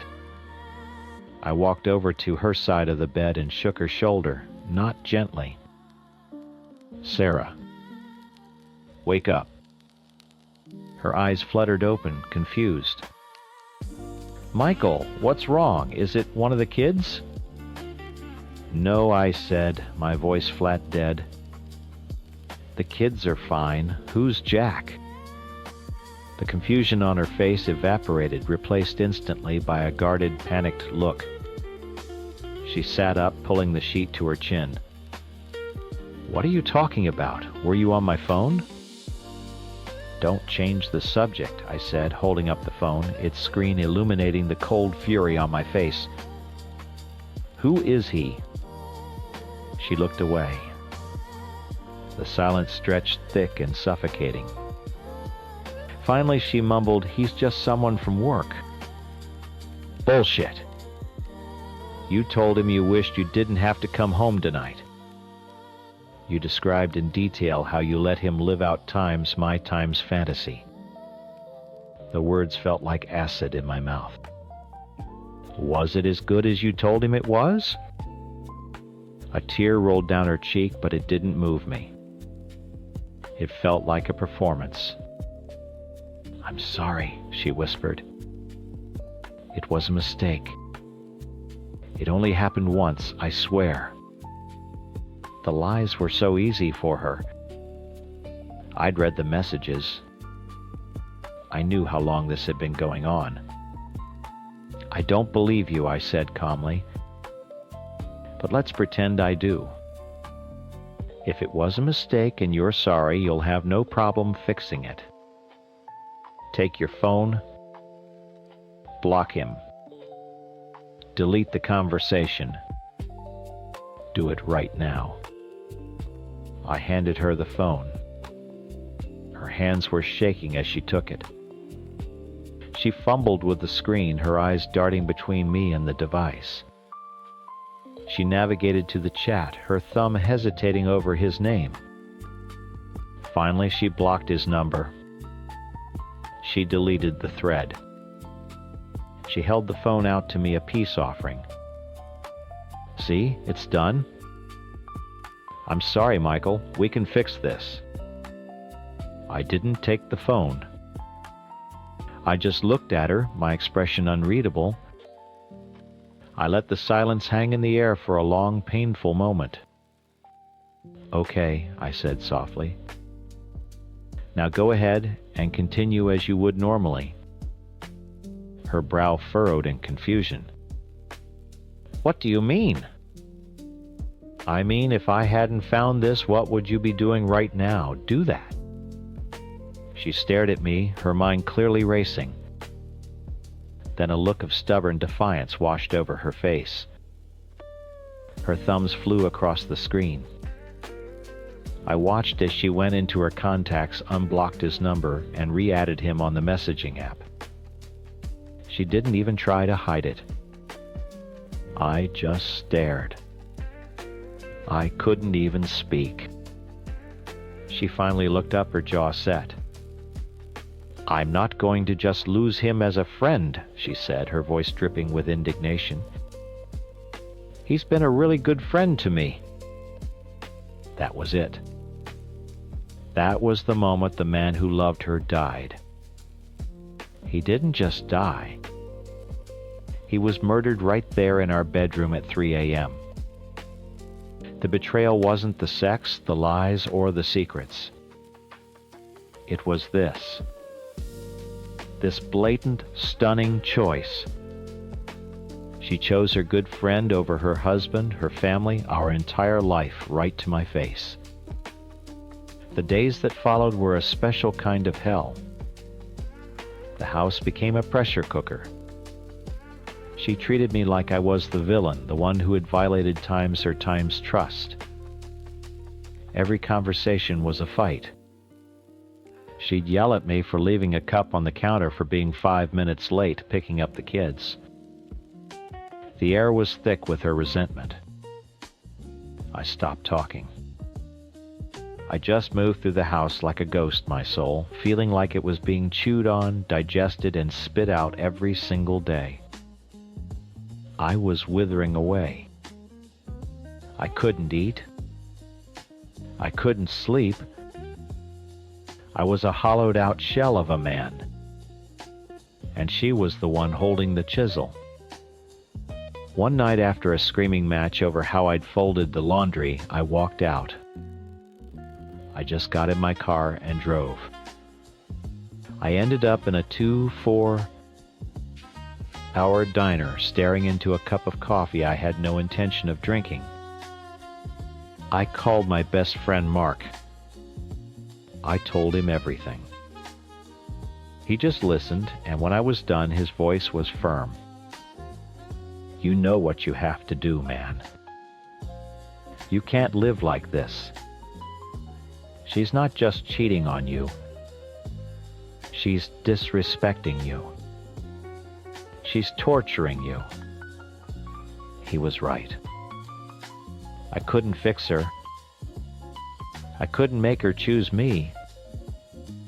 But I could choose myself. The next morning I woke up with a plan. A cold, clear purpose. While she was in the shower, I made an appointment at a clinic.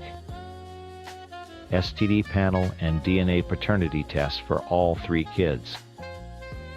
It felt clinical, brutal, but necessary. I had to know.